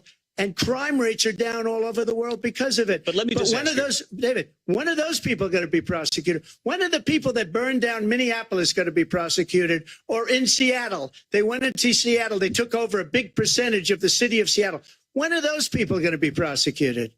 But let me just ask you. You might ask her that question. You were the president. You were watching it unfold on television. It's a very simple question as we move forward toward another election. Is there anything you regret about what you did on that day? Yes, sir. I had nothing to do with that other than they asked me to make a speech. I showed up for a speech. I said, I think it's going to be big. I went to Nancy Pelosi and the mayor of Washington, D.C., and the mayor put it back in writing, as you know. I said, you know, this is going to be a very big rally or whatever you want to call it. And again, it wasn't done by me. It was done by others. I said, I'd like to give you 10,000 National Guard or soldiers. They rejected me. Nancy Pelosi rejected me. It was just 2 weeks ago, her daughter has a tape of her saying she is fully responsible for what happened. They want to get rid of that tape. It would have never happened if Nancy Pelosi and the mayor of Washington did their jobs. I wasn't responsible for security. Nancy Pelosi was responsible. She didn't do her job. The question was about you as president, not about former Speaker Pelosi, but I do want Vice President Harris to respond here. I was at the Capitol on January 6th. I was the vice president-elect. I was also an acting senator. I was there. And on that day, the president of the United States incited a violent mob to attack our nation's capital, to desecrate our nation's capital. On that day, 140 law enforcement officers were injured, and some died. And understand, the former president has been indicted and impeached for exactly that reason. But this is not an isolated situation. Let's remember Charlottesville, where there was a mob of people carrying tiki torches, spewing anti-Semitic hate. And what did the president then at the time say? There were fine people on each side. Let's remember that when it came to the Proud Boys, a militia, the president said, the former president said, stand back and stand by. So for everyone watching who remembers what January 6th was, I say, we don't have to go back. Let's not go back. We're not going back. It's time to turn the page. And if that was a bridge too far for you, well, there is a place in our campaign for you to stand for country, to stand for our democracy, to stand for rule of law, and to end the chaos, and to end the approach that is about attacking the foundations of our democracy because you don't like the outcome. And be clear on that point. Donald Trump, the candidate, has said in this election there will be a bloodbath if this and the outcome of this election is not to his liking. Let's turn the page on this. Let's not go back. Let's chart a course for the future and not go backwards to the past. Let me just follow up here. It was a different term, and it was a term that related to energy because they have destroyed our energy business. That was where bloodbath was. Also, on Charlottesville, that story has been, as you would say, debunked. Laura Ingraham, Sean Hannity, Jesse, all of these people, they covered it. If they go an extra sentence, they will see it was perfect. It was debunked in almost every newspaper, but they still bring it up, just like they bring 2025 up. They bring all of this stuff up. I ask you this. You talk about the Capitol. Why are we allowing these millions of people to come through on the southern border. How come she's not doing anything? And I'll tell you what I would do, and I would be very proud to do it. I would say we would both leave this debate right now. I'd like to see her go down to Washington, D.C. during this debate, because we're wasting a lot of time. Go down to, because she's been so bad, it's so ridiculous. Go down to Washington, D.C. and let her sign a bill to close up the border, because they have the right to do it. They don't need bills. They have the right to do it. The president of the United States, you'll get him out of bed. You'll wake him up at 4 o'clock in the afternoon. You'll say, come on down to the office. Let's sign a bill. If he signs a bill that the border is closed, all he has to do is say it to the Border Patrol, who are phenomenal. If they do that, the border is closed. Mr. Those President, people are killing many people, unlike J6. We talked immigration here tonight. I do want to focus on this next issue to both of you, because it really brings us this into focus, truth in these times that we're living in.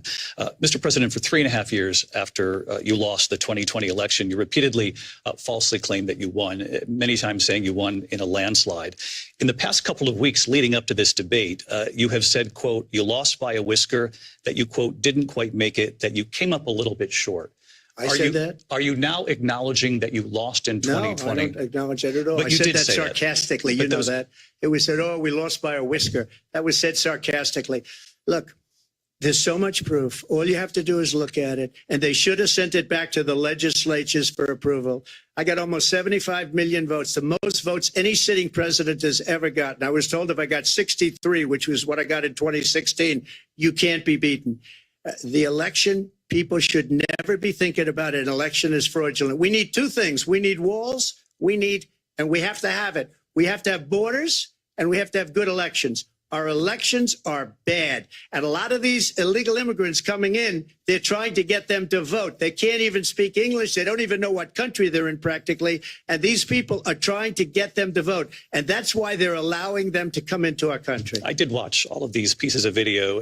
I didn't detect the sarcasm, lost by a whisker. We didn't quite make it. And we should just point out here as clarification, and you know this, you and your allies, 60 cases in front of many judges, many of them No Republican, judge looked at it. and said they there was said no we didn't have widespread fraud. standing. That's the other thing.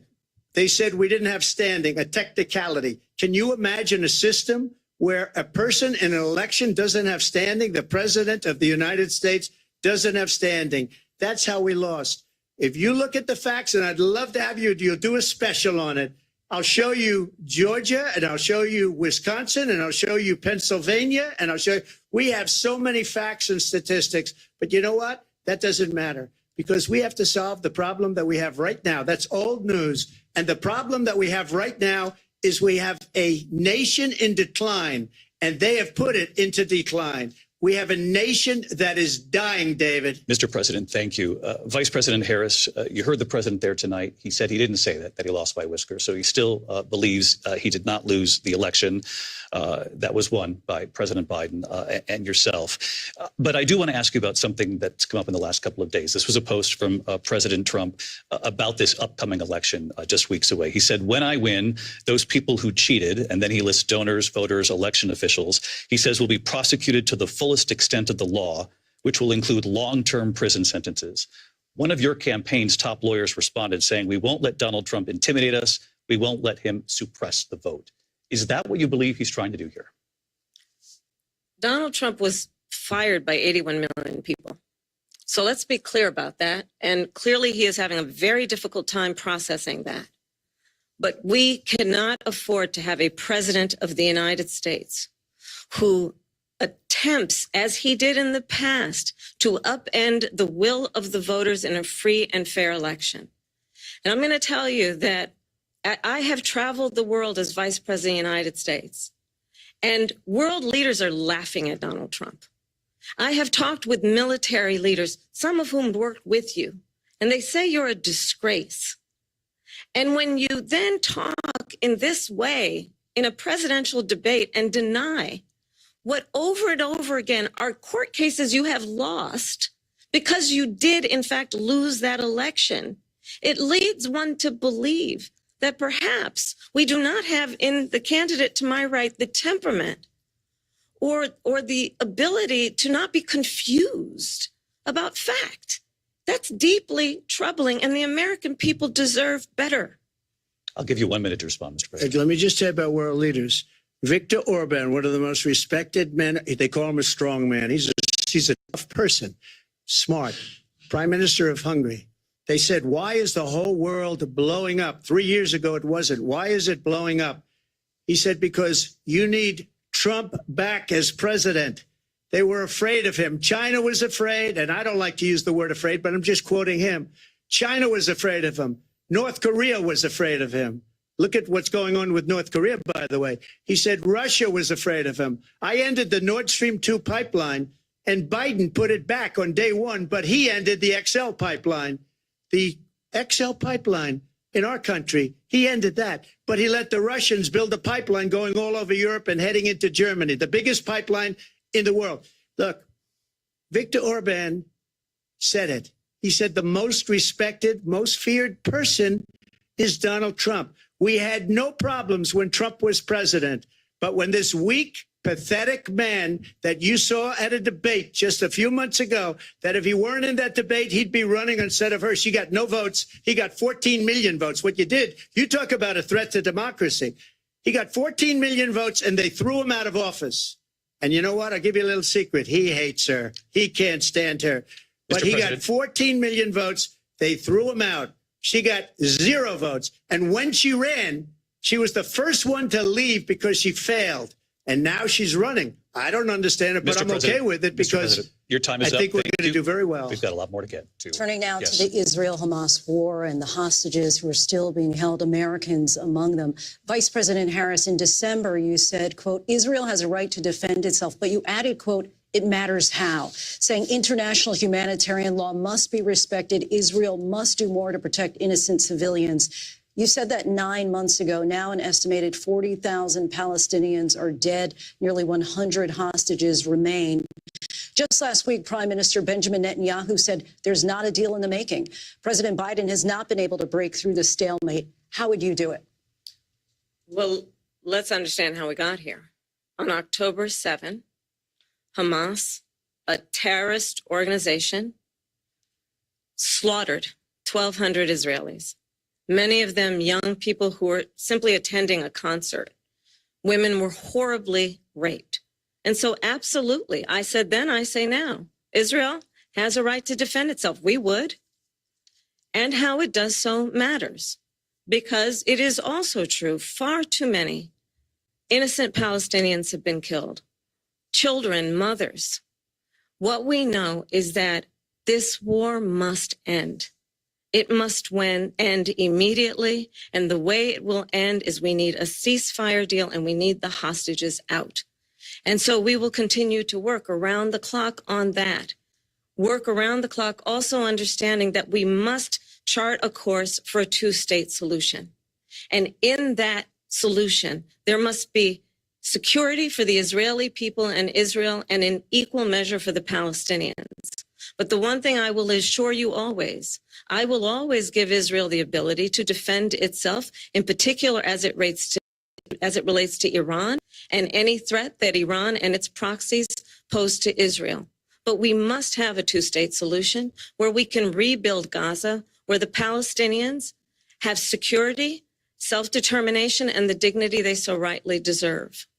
President Trump, how would you negotiate with Netanyahu and also Hamas in order to get the hostages out and prevent the killing of more innocent civilians in Gaza? If I were president, it would have never started.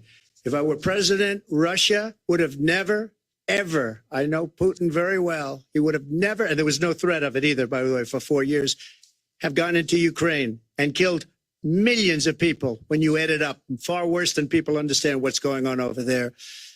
But when she mentions about Israel, all of a sudden, she hates Israel. She wouldn't even meet with Netanyahu when he went to Congress to make a very important speech. She refused to be there because she was at a sorority party of hers. She wanted to go to the sorority party. She hates Israel. If she's president, I believe that Israel will not exist within 2 years from now. And I've been pretty good at predictions, and I hope I'm wrong about that one. She hates Israel. At the same time, in her own way, she hates the Arab population because the whole place is going to get blown up. Arabs, Jewish people, Israel will be gone. It would have never happened. Iran was broke under Donald Trump. Now Iran has $300 billion because they took off all the sanctions that I had. Iran had no money for Hamas or Hezbollah or any of the 28 different spheres of terror. And they are spheres of terror, horrible terror. They had no money. It was a big story, and you know it. You covered it very well, actually. They had no money for terror. They were broke. Now they're a rich nation. And now what they're doing is they're spreading that money around. Look at what's happening with the Houthis and Yemen. Look at what's going on in the Middle East. This would have never happened. I will get that settled and fast, and I'll get the war with Ukraine and Russia ended. If I'm president-elect, I'll get it done before even becoming president. Vice President Harris, he says you hate Israel. That's absolutely not true. I have my entire career and life supported Israel and the Israeli people. He knows that. He's trying to, again, divide and distract from the reality, which is it is very well known that Donald Trump is weak and wrong on national security and foreign policy. It is well known that he admires dictators, wants to be a dictator on day one, according to himself. It is well known that he said of Putin that he can do whatever the hell he wants and go into Ukraine. It is well known that he said when Russia went into Ukraine, it was brilliant. It is well known he exchanged love letters with Kim Jong-un. And it is absolutely well known that these dictators and autocrats are rooting for you to be president again because they're so clear. They can manipulate you with flattery and favors. And that is why so many military leaders who you have worked with have told me you are a disgrace.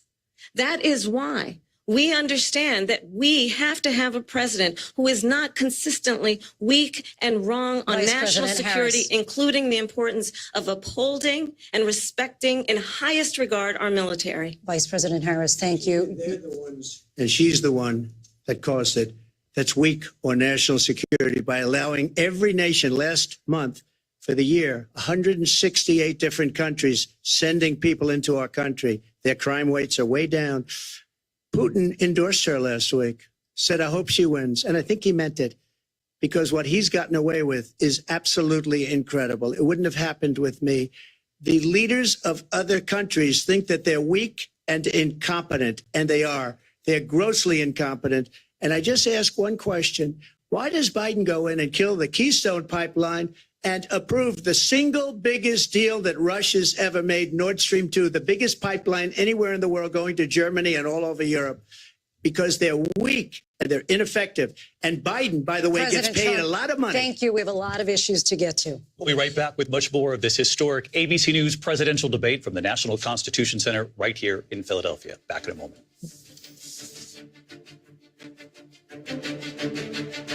Will? This is Well, I never really thought I'd hard see to this, watch. but Trump being fact-checked live during a debate by the moderator. This is really hard to watch. These hosts, these commentators are so fake BC. I don't know what to call it anymore. ABC is worse than CNN. This is crazy. It is absolutely infuriating. And somebody said it in the chat that this has been so helpful to be able to just spew it out in the chat because you know you're being, I mean, this is that fifth generational warfare that Flynn always talks about, right? It's a mental mind game. They do this mental gymnastics and they say things and think just because they said it, there's bobbleheads watching this at home that are just nodding like it's completely okay. I'm still waiting for the moment for Trump to really put her on the offensive. She is the one running for re-election. She's the one holding office right now. And I think that's one thing that has surprised me about Kamala. One of the Obamas has really trained her well. That's just what I'm seeing from tonight. Something that I noticed too is like in the beginning, she deflect from answering the question about like, is America better now? Like within the 4 years, like she literally just tap dance around the question. I was like, you didn't answer the question. It was a yes or no. Yeah, I hate to say it. I think she's doing way better than I thought she would. Yeah, And that kind of hurts my heart. He's to being admit. given easy questions though. Like every time there's a hard question, it's Trump, and they make him answer it over and over and over. But then it goes to Kamala. She has as much time as she wants, and she gets to answer however she wants. They're so lenient for her, but it's opposite for Trump. Yeah. It's so biased. It's crazy. That's why I asked, like, are these commentators like, are they liberals? Because it sure does feel that way. They had the mic cut off on him when she was speaking, and when it was his turn, they had to turn it on while he was already speaking. Like, what the heck? Twice. Caitlin counted twice that has happened.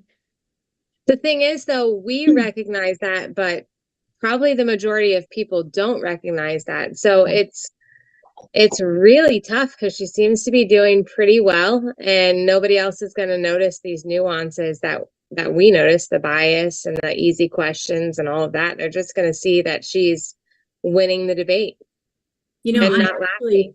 I think it's just like when we watched or when we live streamed during the Biden Trump debate. He showed up, he put two words together, and we were like, wow, I mean, it looks pretty good. Because it's like the standard is so low. Our standard was low, yeah. And she's the same way. I'm like, oh, look, I mean, like, it's your standard is so low. I'm hoping and praying, just like you did, Camden, that he can really try to hone in on the policy, because she's got no policy. And let me tell you, all she does is talk about Trump. Like all I've heard is this is what Trump didn't do. But what are you doing? You're in office right now. Do something about these issues. Why are you trying to talk about Trump so much? Tell us what you're gonna do. She has no plan, no policy. I agree. Sorry, I like all what she can do is. Oh, sorry. Go ahead, Michelle. No, I was just going to say, Angela put this, I like the way she put this in the chat. I think Trump is winning. Security and the economy and the border is what people really care about. I think this is, that's true. I guess we have to realize that most of America is a little more educated than maybe Kamala gives them credit for. So that is true. What were you going to say, Sierra? Sorry. I was just going to say, if she doesn't cackle, we're going to feel like she did great. And so far, she's managed to not do that. But I don't think it's, I kind of disagree. I think that so many people in America just go by how they feel, and they don't care about the substance. And so if she seems to be winning, or seems to be, coming at him with jabs or whatever, that they're gonna give the debate to her. And without any substance. I also think too, sorry, Julie, I'm gonna say this before it comes out of my head. She keeps saying, let us turn a new page. She's trying to speak this unity, so then that Americans that are like watching it, they can be like, well, Trump is problematic. He's saying all these things, but Kamala is just trying to turn a new page. And she's just trying to speak unity. And I love the fact that he said her father raised her to be a Marxist. So I hope Americans realize that and research that. But she keep using the terminology, let's turn a new page, let's turn a new page. So then that way people can kind of forget all her character flaws for the past 4 years. Meanwhile, we're on her page. Yeah, I like what Melissa just said in the chat, guys. She said that watching Patriot TV. You said so just before the break tonight. How exactly would you do that? And I want to ask you a very simple question tonight. Do you want Ukraine to win this war? I want the war to stop. I want to save lives that are being people being killed by the millions. It's the millions. It's so much worse than the numbers that you're getting, which are fake numbers. Look, we're in for 250 billion or more, because they don't ask Europe, which is a much bigger beneficiary to getting this thing done than we are. They're in for $150 billion less, because Biden and you don't have the courage to ask Europe like I did with NATO. They paid billions and billions, hundreds of billions of dollars when I said, either you pay up or we're not going to protect you anymore. So that's maybe one of the reasons they don't like me as much as they like weak people. But you take a look at what's happening. We're in for 250 to 275 billion. They're into 100 to 150. They should be forced to equalize. With that being said, I want to get the war settled. I know Zelensky very well, and I know Putin very well. I have a good relationship, and they respect your president, okay? They respect me. They don't respect Biden. How would you respect him? Why? For what reason? He hasn't even made a phone call in 2 years to Putin, hasn't spoken to anybody. They don't even try and get it. That is a war that's dying to be settled. I will get it settled before I even become president. If I win, when I'm president-elect, and what I'll do is I'll speak to one, I'll speak to the other, I'll get them together. That war would have never happened. And in fact, when I saw Putin after I left, unfortunately left because our country has gone to hell. But after I left, when I saw him building up soldiers, he did it after I left. I said, oh, he must be negotiating. It must be a good, strong point of negotiation. Well, it wasn't, because Biden had no idea how to talk to him. He had no idea how to stop it. And now you have millions of people dead, and it's only getting worse, and it could lead to World War III. Don't kid yourself, David. We're playing with World War III, and we have a president that we don't even know if where is our president? We don't even know if he's a president. And just to clarify they here, threw him out of a campaign like a dog. We don't even know. Is he our president? But we have a president, Mr. President, that doesn't know he's alive. your time is up.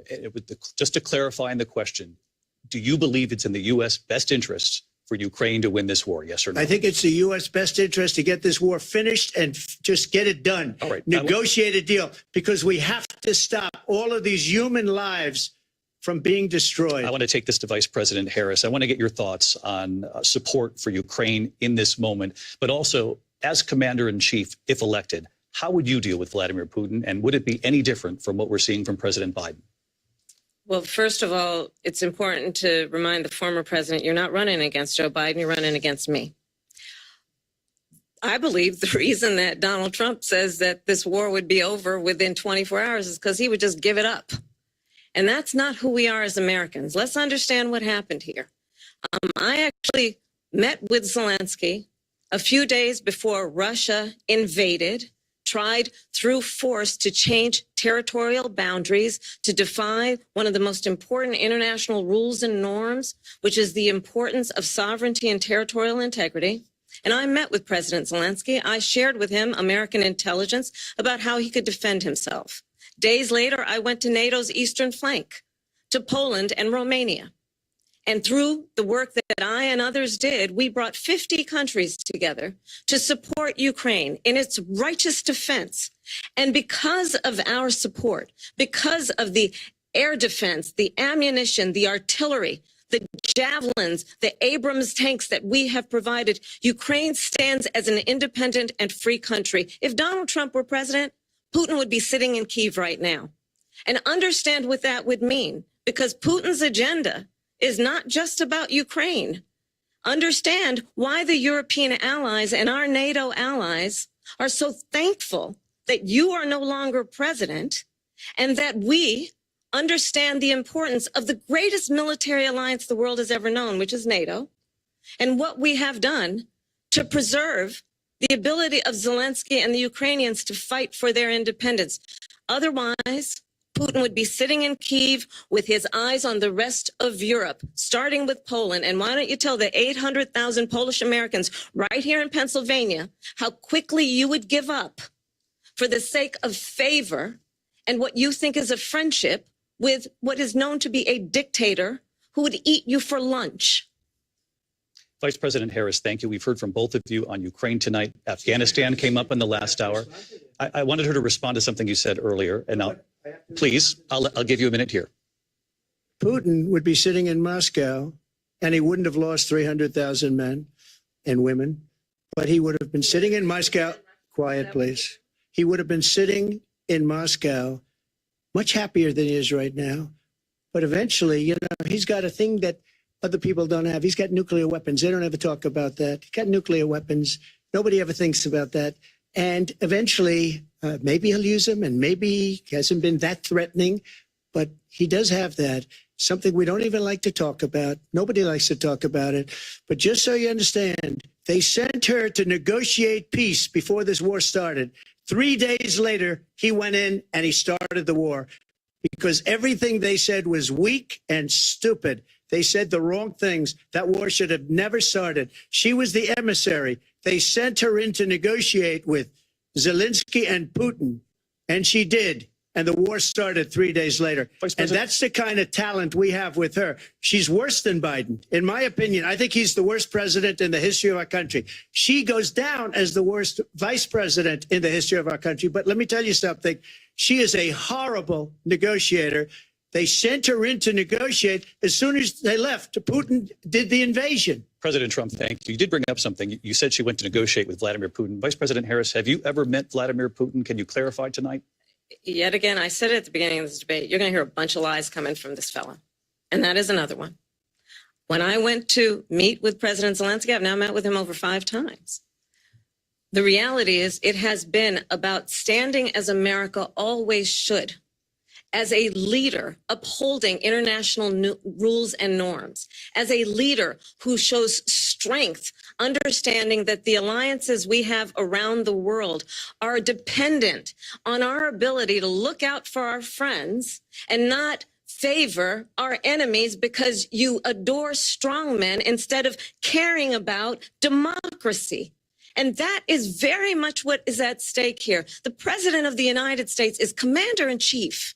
And the American people have a right to rely on a president who understands the significance of America's role and responsibility in terms of ensuring that there is stability and ensuring we stand up for our principles and not sell them for the benefit of personal flattery.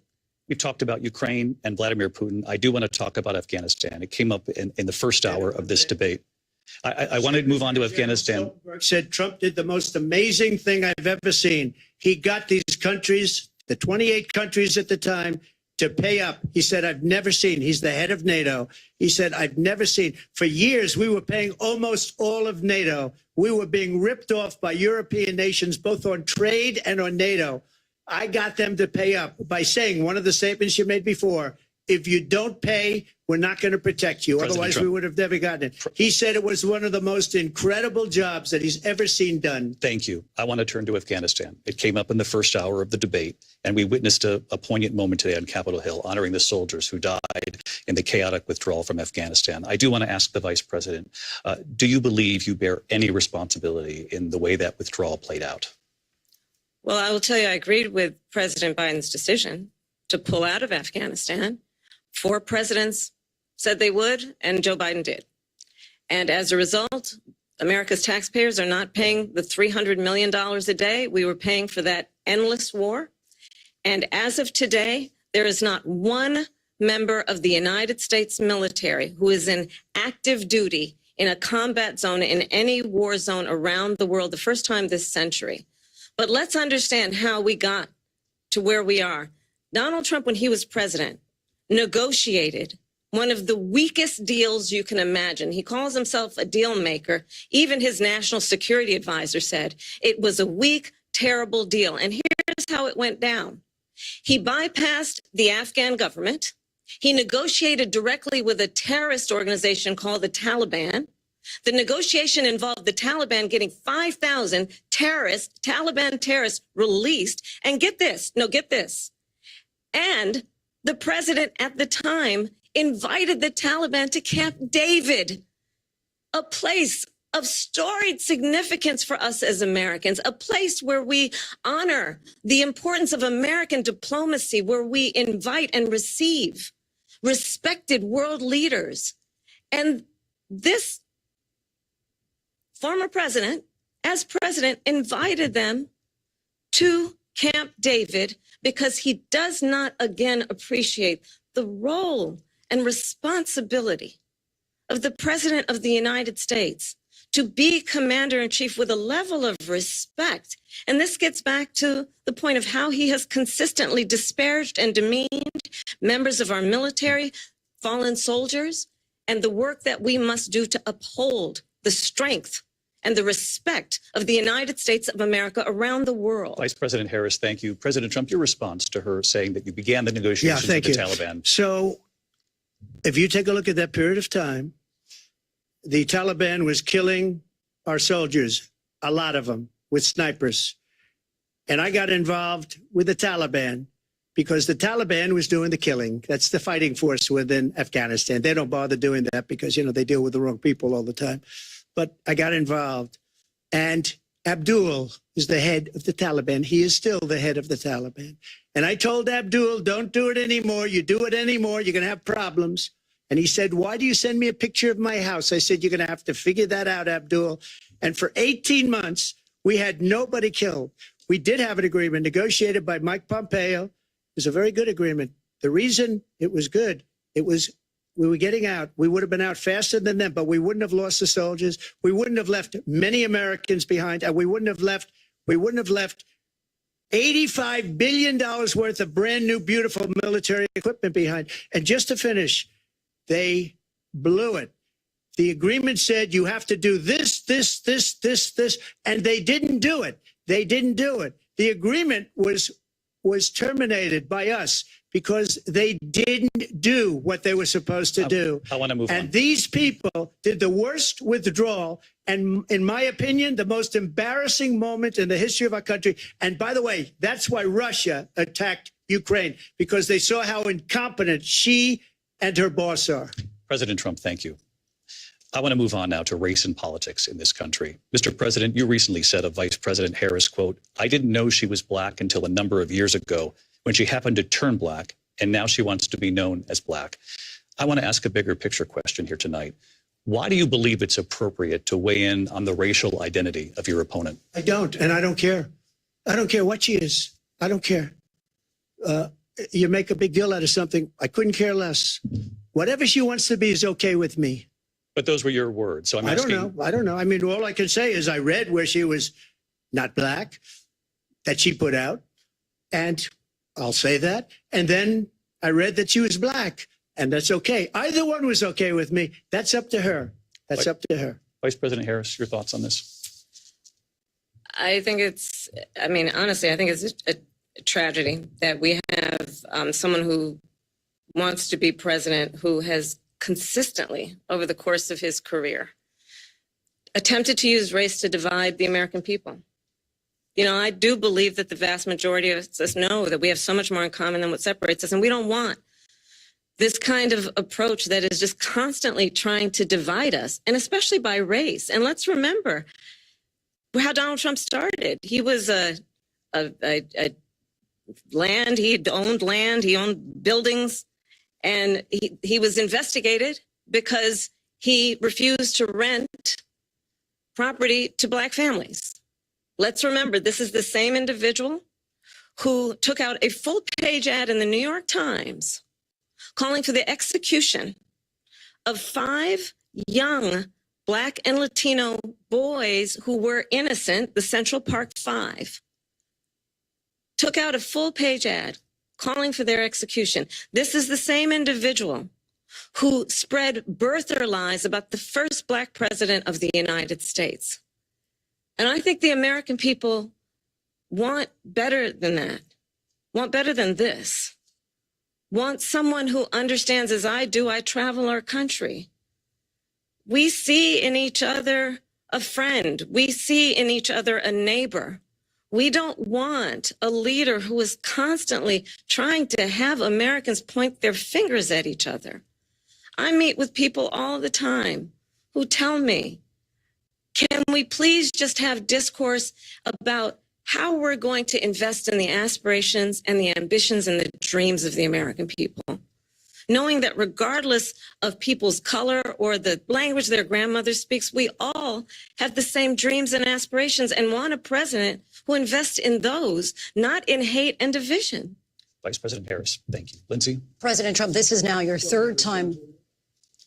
This is the most divisive presidency in the history of our country. There's never been anything like it. They're destroying our country, and they come up with things like what she just said, going back many, many years, when a lot of people, including Mayor Bloomberg, agreed with me on the Central Park 5. They admitted, they said, they pled guilty. And I said, well, if they pled guilty, they badly hurt a person, killed a person ultimately. And if they pled guilty, then they pled, we're not guilty. But this is a person that has to stretch back years, 40, 50 years ago, because there's nothing now. I built one of the greatest economies in the history of the world, and I'm going to build it again. It's going to be bigger, better, and stronger. But they're destroying our economy. They have no idea what a good economy is. Their oil policies, every single policy. And remember this, she is Biden. You know, she's trying to get away from Biden. I don't know the gentleman, she says. She is Biden. The worst inflation we've ever had, a horrible economy because inflation has made it so bad, and she can't get away with that. Thank you. Time's up. I want to respond to that, though. I want to just respond briefly. Clearly, I am not Joe Biden, and I am certainly not Donald Trump. And what I do offer is a new generation of leadership for our country, one who believes in what is possible, one who brings a sense of optimism about what we can do instead of always disparaging the American people. I believe in what we can do to strengthen our small businesses, which is why I have a plan. Let's talk about our plans and let's compare the plans. I have a plan to give startup businesses $50,000 tax deduction, to pursue their ambitions, their innovation, their ideas, their hard work. I have a plan, $6,000 for young families for the first year of your child's life to help you in that most critical stage of your child's development. I have a plan that is about allowing people to be able to pursue what has been fleeting in terms of the American dream by offering a help with down payment of $25,000 down payment assistance for first-time home buyers. That's the kind of conversation, I believe, David, that people really want tonight, as opposed to a conversation that is constantly about belittling and name-calling. Let's turn the page. Vice President and move Harris, forward. thank you. Let's turn to policy. President Let's Trump, turn back we to have policy. to move on. President Trump. Let's turn to policy, She has please. a plan to defund the police. She has a plan to confiscate everybody's gun. President Trump, she we has do a have to plan move to on to not other allow issues. fracking in Pennsylvania or anywhere else. Okay. That's you, what Mr. her President. plan is until just recently. I just need Lindsay, to go ahead. respond. Trump, No, the President former Trump. president has No, said I'm something sorry. twice that I need to No, respond to. I'm sorry. I We're just gonna need to move respond on, Vice one President time Harris. to what he has President said Trump, this multiple is now your Yes. third time running for president. You have long vowed to repeal and replace the Affordable Care Act, also known as Obamacare. You have failed to accomplish that. You now say you're going to keep Obamacare, quote, unless we can do something much better. Correct. Last month, you said, quote, we're working on it. So tonight, 9 years after you first started running, do you have a plan, and can you tell us what it is? Obamacare was lousy health care, always was. It's not very good today. And what I said, that if we come up with something, and we are working on things, we're going to do it and we're going to replace it. But remember this, I inherited Obamacare because Democrats wouldn't change it. They wouldn't vote for it. They were unanimous. They wouldn't vote to change it. If they would have done that, we would have had a much better plan than Obamacare. But the Democrats came up. They wouldn't vote for it. I had a choice to make when I was president. Do I save it and make it as good as it can be? Never going to be great. Or do I let it rot? And I felt I had an obligation, even though politically it would have been good to just let it rot and let it go away. I decided, and I told my people, the top people, and they're very good people. I have a lot of good people in that administration. We read about the bad ones. We had some real bad ones too, and so do they. They have really bad ones. The difference is they don't get rid of them. But let me just explain. I had a choice to make. Do I save it and make it as good as it can be, or do I let it rot?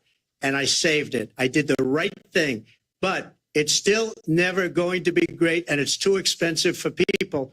And what we will do is we're looking at different plans. If we can come up with a plan that's going to cost our people, our population, less money and be better health care than Obamacare, then I would absolutely do it.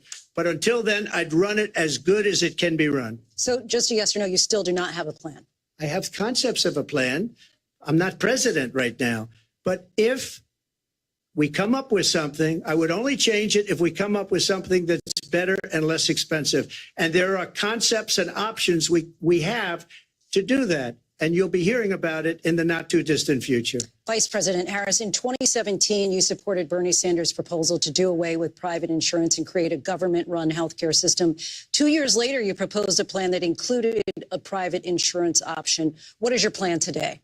Well, first of all, I absolutely support, and over the last 4 years as vice president, private healthcare options. But what we need to do is maintain and grow the Affordable Care Act. But I'll get to that, Lindsay. I just need to respond to a previous point that the former president has made. I've made very clear my position on fracking. And then this business about taking everyone's guns away.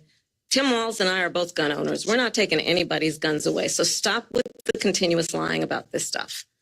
As it relates to the Affordable Care Act, understand, just look at the history to know where people stand. When Donald Trump was president, 60 times he tried to get rid of the Affordable Care Act. 60 times. I was a senator at the time when I will never forget the early morning hours when it was up for a vote in the United States Senate. And the late, great John McCain, who you have disparaged as being you don't like him, you said at the time, because he got caught. He was an American hero. The late, great John McCain, I will never forget that night, walked onto the Senate floor and said, no, you don't. No, you don't. No, you don't get rid of the Affordable Care Act. You have no plan. And what the Affordable Care Act has done is eliminate the ability of insurance companies to deny people with pre-existing conditions. I don't have to tell the people watching tonight, you remember what that was like? Remember when an insurance company could deny if a child had asthma, if someone was a breast cancer survivor, if a grandparent had diabetes? And thankfully, as I've been vice president and we over the last 4 years have strengthened the Affordable Care Act, we have allowed for the first time Medicare to negotiate drug prices on behalf of you, the American people. Donald Trump said he was going to allow Medicare to negotiate drug prices. He never did. We did. And now we have capped the cost of insulin at $35 a month. Since I've been vice president, we have capped the cost of prescription medication for seniors at $2,000 a year. And when I am president, we will do that for all people, understanding that the value I bring to this is that access to health care should be a right and not just a privilege of those who can afford it. And the plan has to be to strengthen the Affordable Care Act, not get rid of it. Vice President Harris, in terms you. of where Donald Trump stands on that. I want to move to an issue that's important for a lot She made of a mistake. Number one, John McCain fought Obamacare for 10 years.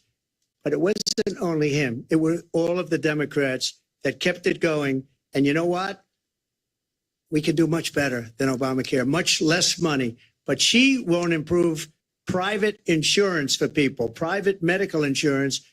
That's another thing she doesn't want to get. People are paying privately for insurance that have worked hard and made money, and they want to have private. She wants everybody to be on government insurance where you wait 6 months for an operation that you need immediately. President Trump, thank you. We have another issue that we'd like to get to that's important for a number of Americans, in particular younger voters, and that's climate change. President Trump, with regard to the environment, you say that we have to have clean air and clean water. Vice President Harris, you call climate change an existential threat. The question to you both tonight is, what would you do to fight climate change? And Vice President Harris, we'll start with you. 1 minute for you each. Well, the former president had said that climate change is a hoax. And what we know is that it is very real. You ask anyone who lives in a state who has experienced these extreme weather occurrences, who now is either being denied home insurance or it's being jacked up. You ask anybody who has been the victim of what that means in terms of losing their home, having nowhere to go. We know that we can actually deal with this issue. The young people of America care deeply about this issue. And I am proud that as vice president over the last 4 years, we have invested $1 trillion in a clean energy economy, while we have also increased domestic gas production to historic levels. We have created over 800,000 new manufacturing jobs while I have been vice president. We have invested in clean energy to the point that we are opening up factories around the world. Donald Trump said he was going to create manufacturing jobs. He lost manufacturing jobs.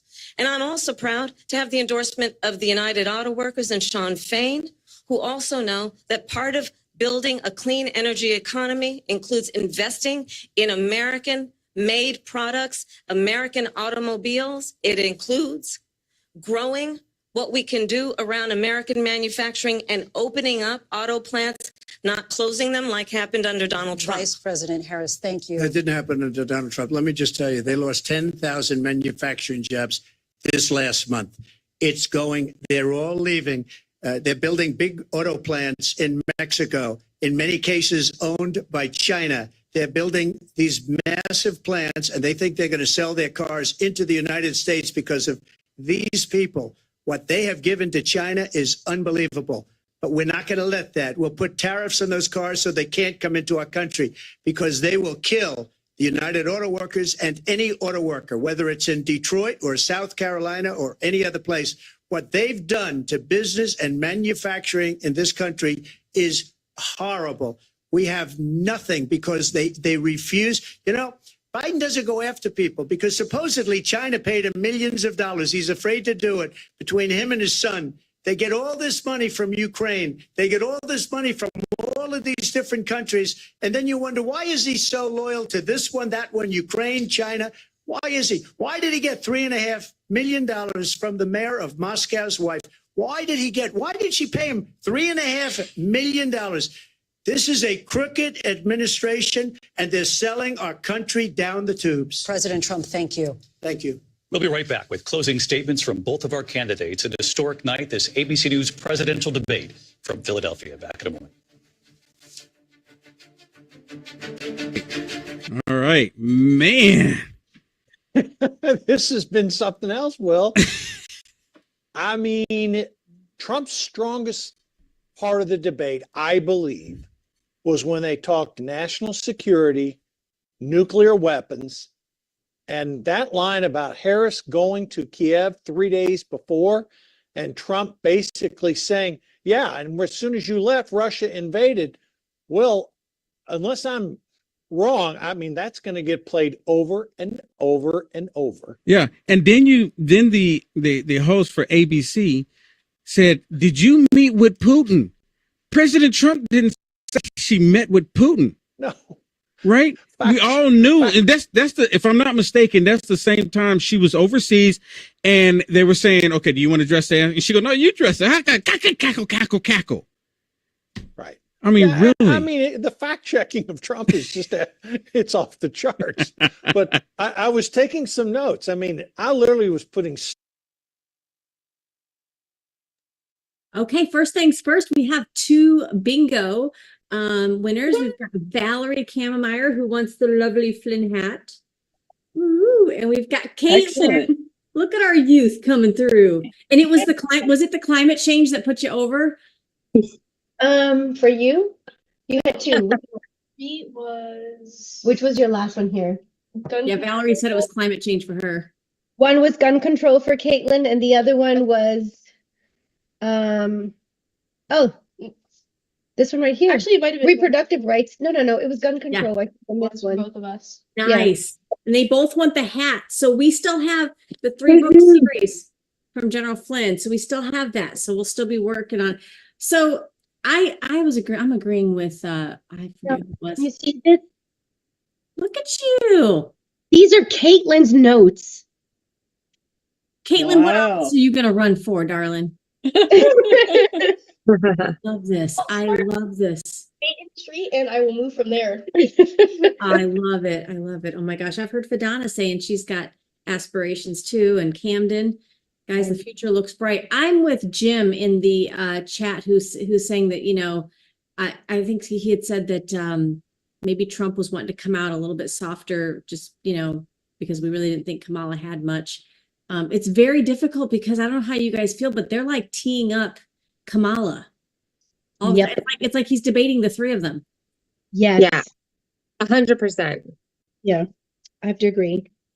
I mean, I think Sierra said it best. Like they lined him up, they lined her up for success. And I don't know. It's really sad to kind of see it because I'm used to him being assertive and right to the point and answering things. And It's the lose-lose though for Trump, because if he comes out too assertive, people are going to say that he was, you know, mansplaining. He's attacking a woman. Yeah. But if Yeah. he doesn't, now people talk about it. So I don't know. I think they're setting him up for failure either way. I they think. really are. Yes, I agree with you, Camden. It's just so Yeah, sad. Camden, that's totally accurate. I think Yeah, I think by tempo and pace, you can tell with the subject matters that they have, the way they're leading into them, then they're fact checking them, even though they're giving some questions that are a challenge for her. It really just looks like the whole thing. They had it all laid out. They've got a narrative, and they're putting that narrative in play. And I agree with you, Michelle, that she just had to survive. That's all she had to do. She just had to not be Weekend at Bernie's Biden, you know. Exactly. That's it. That's all she had. It was such a low bar. It's really sad. And then you've got the female, because apparently now they know what those are, and you've got, you know, the race card, because, you know, she's transracial. That how do you beat that? And that's why we need the little Caitlins and the Fadanas and the Camdens, you guys, to really consider as you grow and as you spread your wings in what you're learning, and we need you. The conservative Republican Party, maybe not the Republican Party, but I want to say this correctly, Lord. The conservatives, the real Christian conservatives, we're going to need you. We're going to need people like you to step up. So I'm so glad that you guys are joining us today. Commentators say they're both going to spin their way to victory without a decision. Yeah, no, I agree. And I love what Angela said earlier in the chat. She said that she was comfortable that nobody was really swayed a different way than they already were. Your Kamala people are going to still be pro-Kamala. Trump people are still pro-Trump. I don't think this swayed any independents either way. I don't know what you guys think. Yeah, I agree. I also think that there wasn't much substance at all. Mm-hmm. I mean, from either one. Yeah, you're right. And even Thomas Beach, which, by the way, he was our candidate for school board. He's amazing, but he said she really had very easy questions. And did you notice there's times where they'll let Kamala rebuttal, but they won't let Trump? What is that? Yep. If anything, this debate just showed me Plan. that we're back, Understanding we're the back. aspirations, the dreams, the hopes, the ambition of the American people, which is why I intend to create an opportunity economy, investing in small businesses, in new families, in what we can do around protecting seniors, what we can do that is about giving hardworking folks a break and bringing down the cost of living. I believe in what we can do together that is about sustaining America's standing in the world and ensuring that we have the respect that we so rightly deserve, including respecting our military and ensuring we have the most lethal fighting force in the world. I will be a president that will protect our fundamental rights and freedoms, including the right of a woman to make decisions about her own body and not have her government tell her what to do. I'll tell you, I started my career as a prosecutor. I was a DA, I was an attorney general, a United States senator, and now vice president. I've only had one client, the people. And I'll tell you, as a prosecutor, I never asked a victim or a witness, are you a Republican or a Democrat? The only thing I ever asked them, are you okay? And that's the kind of president we need right now. Someone who cares about you and is not putting themselves first. I intend to be a president for all Americans and focus on what we can do over the next 10 and 20 years to build back up our country by investing right now in you, the American people. Vice President Harris, thank you. President Trump? So she just started by saying she's going to do this, she's going to do that, she's going to do all these wonderful things. Why hasn't she done it? She's been there for 3.5 years. They've had 3.5 years to fix the border. They've had 3.5 years to create jobs and all the things we talked about. Why hasn't she done it? She should leave right now, go down to that beautiful White House, go to the Capitol, get everyone together and do the things you want to do, but you haven't done it and you won't do it because you believe in things that the American people don't believe in. You believe in things like we're not going to frack. We're not going to take fossil fuel. We're not going to do things that are going to make this country strong, whether you like it or not. Germany tried that, and within 1 year, they were back to building normal energy plants. We're not ready for it. We can't sacrifice our country for the sake of bad vision. But I just ask one simple question. Why didn't she do it? We're a failing nation. We're a nation that's in serious decline. We're being laughed at all over the world. All over the world, they're laughed. I know the leaders very well. They're coming to see me. They call me. We're laughed at all over the world. They don't understand what happened to us as a nation. We're not a leader. We don't have any idea what's going on. We have wars going on in the Middle East. We have wars going on with Russia and Ukraine. We're going to end up in a third world war, and it'll be a war like no other because of nuclear weapons, the power of weaponry. I rebuilt our entire military. She gave a lot of it away to the Taliban. She gave it to Afghanistan. What these people have done to our country, and maybe toughest of all, is allowing millions of people to come into our country. Many of them are criminals, and they're destroying our country. The worst president, the worst vice president in the history of our country. President Trump, thank you. And that is our ABC News presidential debate from here in Philadelphia at the National Constitution Center. I'm Lindsay Davis. And I'm David Muir. Thank you for watching here in the U.S. and all over the world, and from all of us here at ABC News. Good night. That was a great ending. Trump killed her. That was a great And we ending. are here. Yeah, that was great. Wow. That was a good. Mark. Well, that was a very, very powerful closing argument. That was pretty. That was an amazing ending. We're going to get just some final words from the panelists here before we go. But real quickly, I'm going to share my screen. I want to walk you guys through something while I have you all here, because I know people will be jumping off pretty soon. Can you see my screen over here? I want to direct you to the website SarasotaUnites.com. SarasotaUnites.com. This is if you're in Sarasota, even Manatee. You can piggyback off of some of this if you'd like. We've got an events tab here, and what we've done is we've put everything that's been going on in our community, so you can get involved in the race up to November 5th. We've got everything from our town hall meetings. Here is a place that you can go, as I'm circling here. Thursday, September 19th, we're going to do this right here again. We're going to have another Zoom call where we're going to discuss some other things. Again, in the lack of what our party maybe might not be doing right now, instead of griping about it, we're going to, as a community, come together and really try to figure out how we can race through November 5th and get not only a red wave, but make sure that our ballot amendments here throughout the state of Florida, make sure that we understand what those ballot amendments are and that we can help educate voters, because abortion is on the ballot. So next Zoom hall, Thursday, September 19th, from 6:30 to 7:30. We're going to do a live town hall on October 3rd. Also, keep in mind, tomorrow is 9/11 here in Sarasota, in Venice at Patriots Park at 11 a.m. They will have a memorial there. Some great speakers as well. Another thing is there's a free movie screening of the 1916 Project. You can go to the 1916project.com to learn more, but it's right here in Northport at Foundation Church. Guys, Foundation Church is one of those churches that's not afraid to put to educate their parishioners about topics like abortion or talk about vaccines. So we really want to support things that they get behind. So that's a free movie screening. And then last but not least, there is a flag waving every Friday from 4 to 6 at 41 and Laurel Road. You can bring your Trump flags. You can bring candidates, Republican candidates that are on the ballot November 5th. You could bring their sign. And the biggest thing I want you guys to notice, mark your calendars for September 28th. I've organized a big flag waving downtown Sarasota Bayfront Drive. We will have probably Kona Ice there. We'll have some music there. We're going to not block the traffic, but we're going to be on the sidewalks, waving the flags. Again, not getting a lot of things out through our party.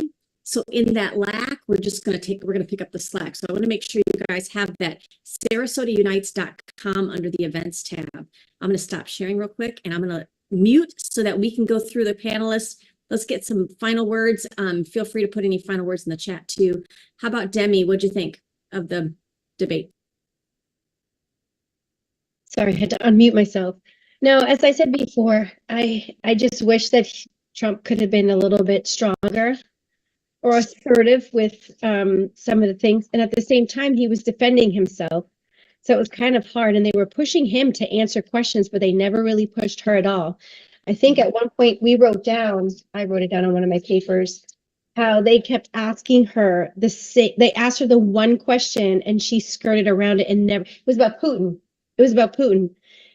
She never said yes, but she never said no. but she skirted around with her own story, but never answered the question. But they never pushed her. They never said, okay, but you didn't answer the question. Had you, or did you not? But meanwhile, they did it with Trump. So I just feel like it was a one-sided commentary. I'm gonna call them commentaries because I don't even think they deserve their title. I completely agree. And I want to thank Caitlin for, I know, there's so many things you can be doing on a Tuesday night for you to take the time to kind of watch this and be able to build your own opinions about what's going on. And now you go and educate your friends, right? You go and talk to your friends about it, in your own way. And that's how we're going to make an effect. So thank you for joining us. How about you, Camden? How'd you feel about tonight? All right, so I think there's a few takeaways. First of all, like Demi mentioned, obviously biased news. I mean, this is the first time I'm saying that CNN is not that bad. Like compared to this is fake BC now. I'm calling it, because that was atrocious, one-sided everything in that debate. Hard questions for Trump, nonstop fact checking during the debate. I've never seen that before. Nothing for Kamala. It was one-sided. So that's one point. The most important point, though, is one candidate was talking like this to make people emotionally attracted to what she's saying, and she just kept doing that instead of actually discussing what she's going to do. And then the other candidate was more strict on what he's going to do when he gets back in office. So that's my takeaway: is don't look at the emotion, look at the policy. What's really going to get done? Who do we want to do it? And look at what we're living in now. What do we want to do about it? That's my takeaway. Love it. I love it, Camden. And thank you for being here because, and thank you for reminding us right before the debate to pray, because I love that you do that. You keep us true to our word all the time. Yeah. And actually, one more point with that is we got to pray first. That's this election. I'm glad that God is on Trump's side. We saw it from the assassination attempt. God clearly has a purpose still for Trump. And I'm glad he's on his side right now because we need him more than ever. That's awesome. Thank you so much. How about you, Sierra? What are your feelings about tonight? I'm not usually a cynical person, but I feel like it didn't go great. I always am a glass half full type of gal, and I always find the positive, but I'm disappointed that she did better than I thought, first of all. And I think that President Trump should have gone harder. I think he would have done better if he had been more aggressive. And I think that's all. I'm leaving. Then I'm finishing up the night feeling a little down, and I hate to say that. Well, I like to be upbeat. Because tomorrow a lot of the fact checking will be done now on Kamala, since we don't have paid people that do it during the debate like they do. I do want to mention, because Thomas Babich put in the chat here, he thinks Trump won 5-4 because he addressed all of what is wrong with our country now, and I do like that. So thank you, Thomas, for chiming in. Totally. I'm with you, Sierra. I think again she had a pulse, so she already did better than I thought. But how about you, Fadana? How do you feel? Had to unmute. Honestly, I feel like in the beginning, like with questions that they were asking them, because I'm the kind of person, I try to be mutual on things. The first question that they asked Trump about the abortion, he didn't mention whether or not he was going to veto it. He didn't say yes or no. But I feel like he should expound on that. And then with Kamala, she didn't really say whether or not the country's in a good state. She just kind of tap dance around it and stuff. And if I was Trump, I would address the moderators that were leading up the questions and kind of address them personally, because like they were being very, very biased. And I would have brought that attention to the American people, for the American people to realize what's going on and how they kept interjecting every time he kept talking. So I would have definitely brought that up, because it was like he was battling against 3 people. So that was definitely not fair on his part. But I felt like the closing ending, he brought his point and how Kamala has been in office for 3.5 years. If she wanted to make a difference, she could have made a difference now, and stop just giving people false hope, false illusion, because she's still in office. She can still make a difference if she wants to. So I feel like the ending argument was definitely a huge win for Trump. I would probably rate it and say it was 50-50. And now it's up to the American people to actually make a decision this November and actually vote for what they truly believe in, whether it's facts or feelings. I love that, Fadana. You put it so well. Facts or feelings, because I feel like Kamala just goes on feelings, which wins a lot of people over, unfortunately. But I think that's all she has going for her. So nice job. Absolutely. And with the abortion topic, I don't know if he conveyed it the way he meant to, but what Trump's trying to allude to is that he's never going to get a chance to pen something about abortion. That's never going to reach his desk. He did the job that he needed to do by sending it back to the states. And they just, for some reason, they can't understand that now you and I are actually voting on what we think about abortion for the first time ever. And that's the whole point, right? That's the way it's supposed to work. So I think, I'm not sure he conveyed that, but that's kind of what I got from it. Julie, I know you've had to deal with a swampy Illinois, so I'd love to get your take to wrap it up here on how you felt about tonight. Well, I have to follow Fadana, so that's really hard. But no, I think everybody's right. I can understand where people really would have liked to see Kamala faceplant. That would really be nice. But I wasn't expecting that because she was trained as a prosecutor, so she has somewhat of a brain in that area. But I agreed with you, Michelle, that all she had to do was not be Joe Biden, which was really easy. All you had to do is put a sentence together, and she did that. And I think it was obviously fact checking on the fly, as Camden said. It was wrong. It was embarrassing. And I don't think it's going to change anybody's mind. I just don't think it's going to sway anybody one way or the other. But Trump is on these long form podcasts, which are great. He and JD Vance, they're all over the country in rallies. Kamala is in the basement or in staged areas, and that's very obvious. And so this was another staged event. But I thought, I agree with Sierra, it was a great closing, and Fadana too. It was a great closing. It's like, well, why don't you just go do it then? You've been in office for 3.5 years.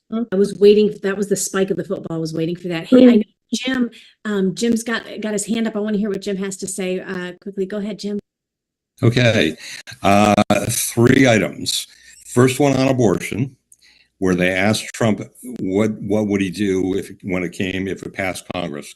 Why didn't they ask Harris what she would do, how she was going to get it through Congress? I mean, that's a legitimate question. They never asked her that. He had to answer. She didn't have to answer. She couldn't have answered because she couldn't have gotten it through. That's point number one. Point number 2 is her economic policy is $25,000 for every house for building houses. My question and Trump's question, I thought, should have been, where are you getting that $25,000 for every person? For every person that wants to build, first-time home buyer, where's that $25,000 coming from? She wants to build 3 million houses. 3 million houses, that's a lot of money. I mean, I'm more about the money in a lot of ways, and that's ridiculous. She can't do it because it comes out of your pocket and my pocket. That's the answer to the question, and we can't afford that.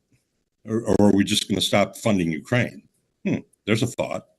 The last thing, he never got into the EVs, electronic vehicles, right? What about the $8 billion of charging stations that we funded as American people that produced all of 8 charging stations, $8 billion? Where did that money go to, Kamala? Please tell me, because I'm very curious how you can spend $1 billion a charging station. And quite honestly, I don't know that all of them are working. So put it on her, make her answer those questions. He never did it. He had chances, even at the end. They talked about EVs at the very end. I thought he's going to do it. He's going to do it. Didn't do it. There were so many more, but you got to be specific because she was never specific. And he never forced her to be specific, and certainly the moderators weren't going to either. So that's my 2 cents. I love Thank it, you. Jim. Thank you. Thank you very much. And thanks for joining, guys. And that electronic vehicle thing is really true. Most of you know, I drive one for work.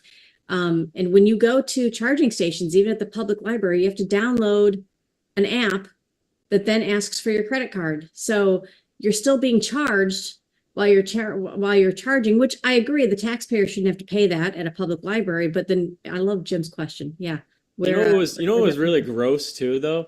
The commentators, the interviewers' questions sometimes were not anything that concerned the American people. They brought up race and the stupid thing that Trump once said, whatever, and then they stuck with that for 10 minutes. And I'm like, why don't we get to the issues that are causing Americans stress right now, not able to afford a house, not able to afford gas. They're stuck to identity issues, and I knew that was going to come out, but that's something that kind of made me mad too. Yeah, I totally agree, Camden, which is why I said I don't think there was much substance to it, because they talked about January 6th, which matters to me, but probably doesn't matter to the majority of Americans, to be perfectly honest. And then race and all of those other things. I just think that it was so lacking. It was just really disappointing. Yeah. Well, guys, I know we're creeping up on a little past 11. I want to thank you guys for joining us. Keep an eye out for season 2 of the Homefront. As soon as we're able to start recording those again, we've got some tricks up our sleeves too for season 2. I want to remind you on Patriot TV, patriot.tv, tune in at 2:30 Monday through Friday for Allie and I. We have open mic. So we're doing that at 2:30 plus visit Sarasota Unites so we can continue getting involved. Again, I want to urge, there seems to be an issue in the Republican Party of Florida where they are vacating, they're abdicating their responsibility in the build up to November 5th. I hope that doesn't have that doesn't have I guess a consequence on November 5th. So we have to pick up the slack where they're not. So make sure you stay involved. And I want to thank you guys so much for joining us. Thank you. God bless you. Have a good night. Bye. Thank Good you. night. Bye. Bye.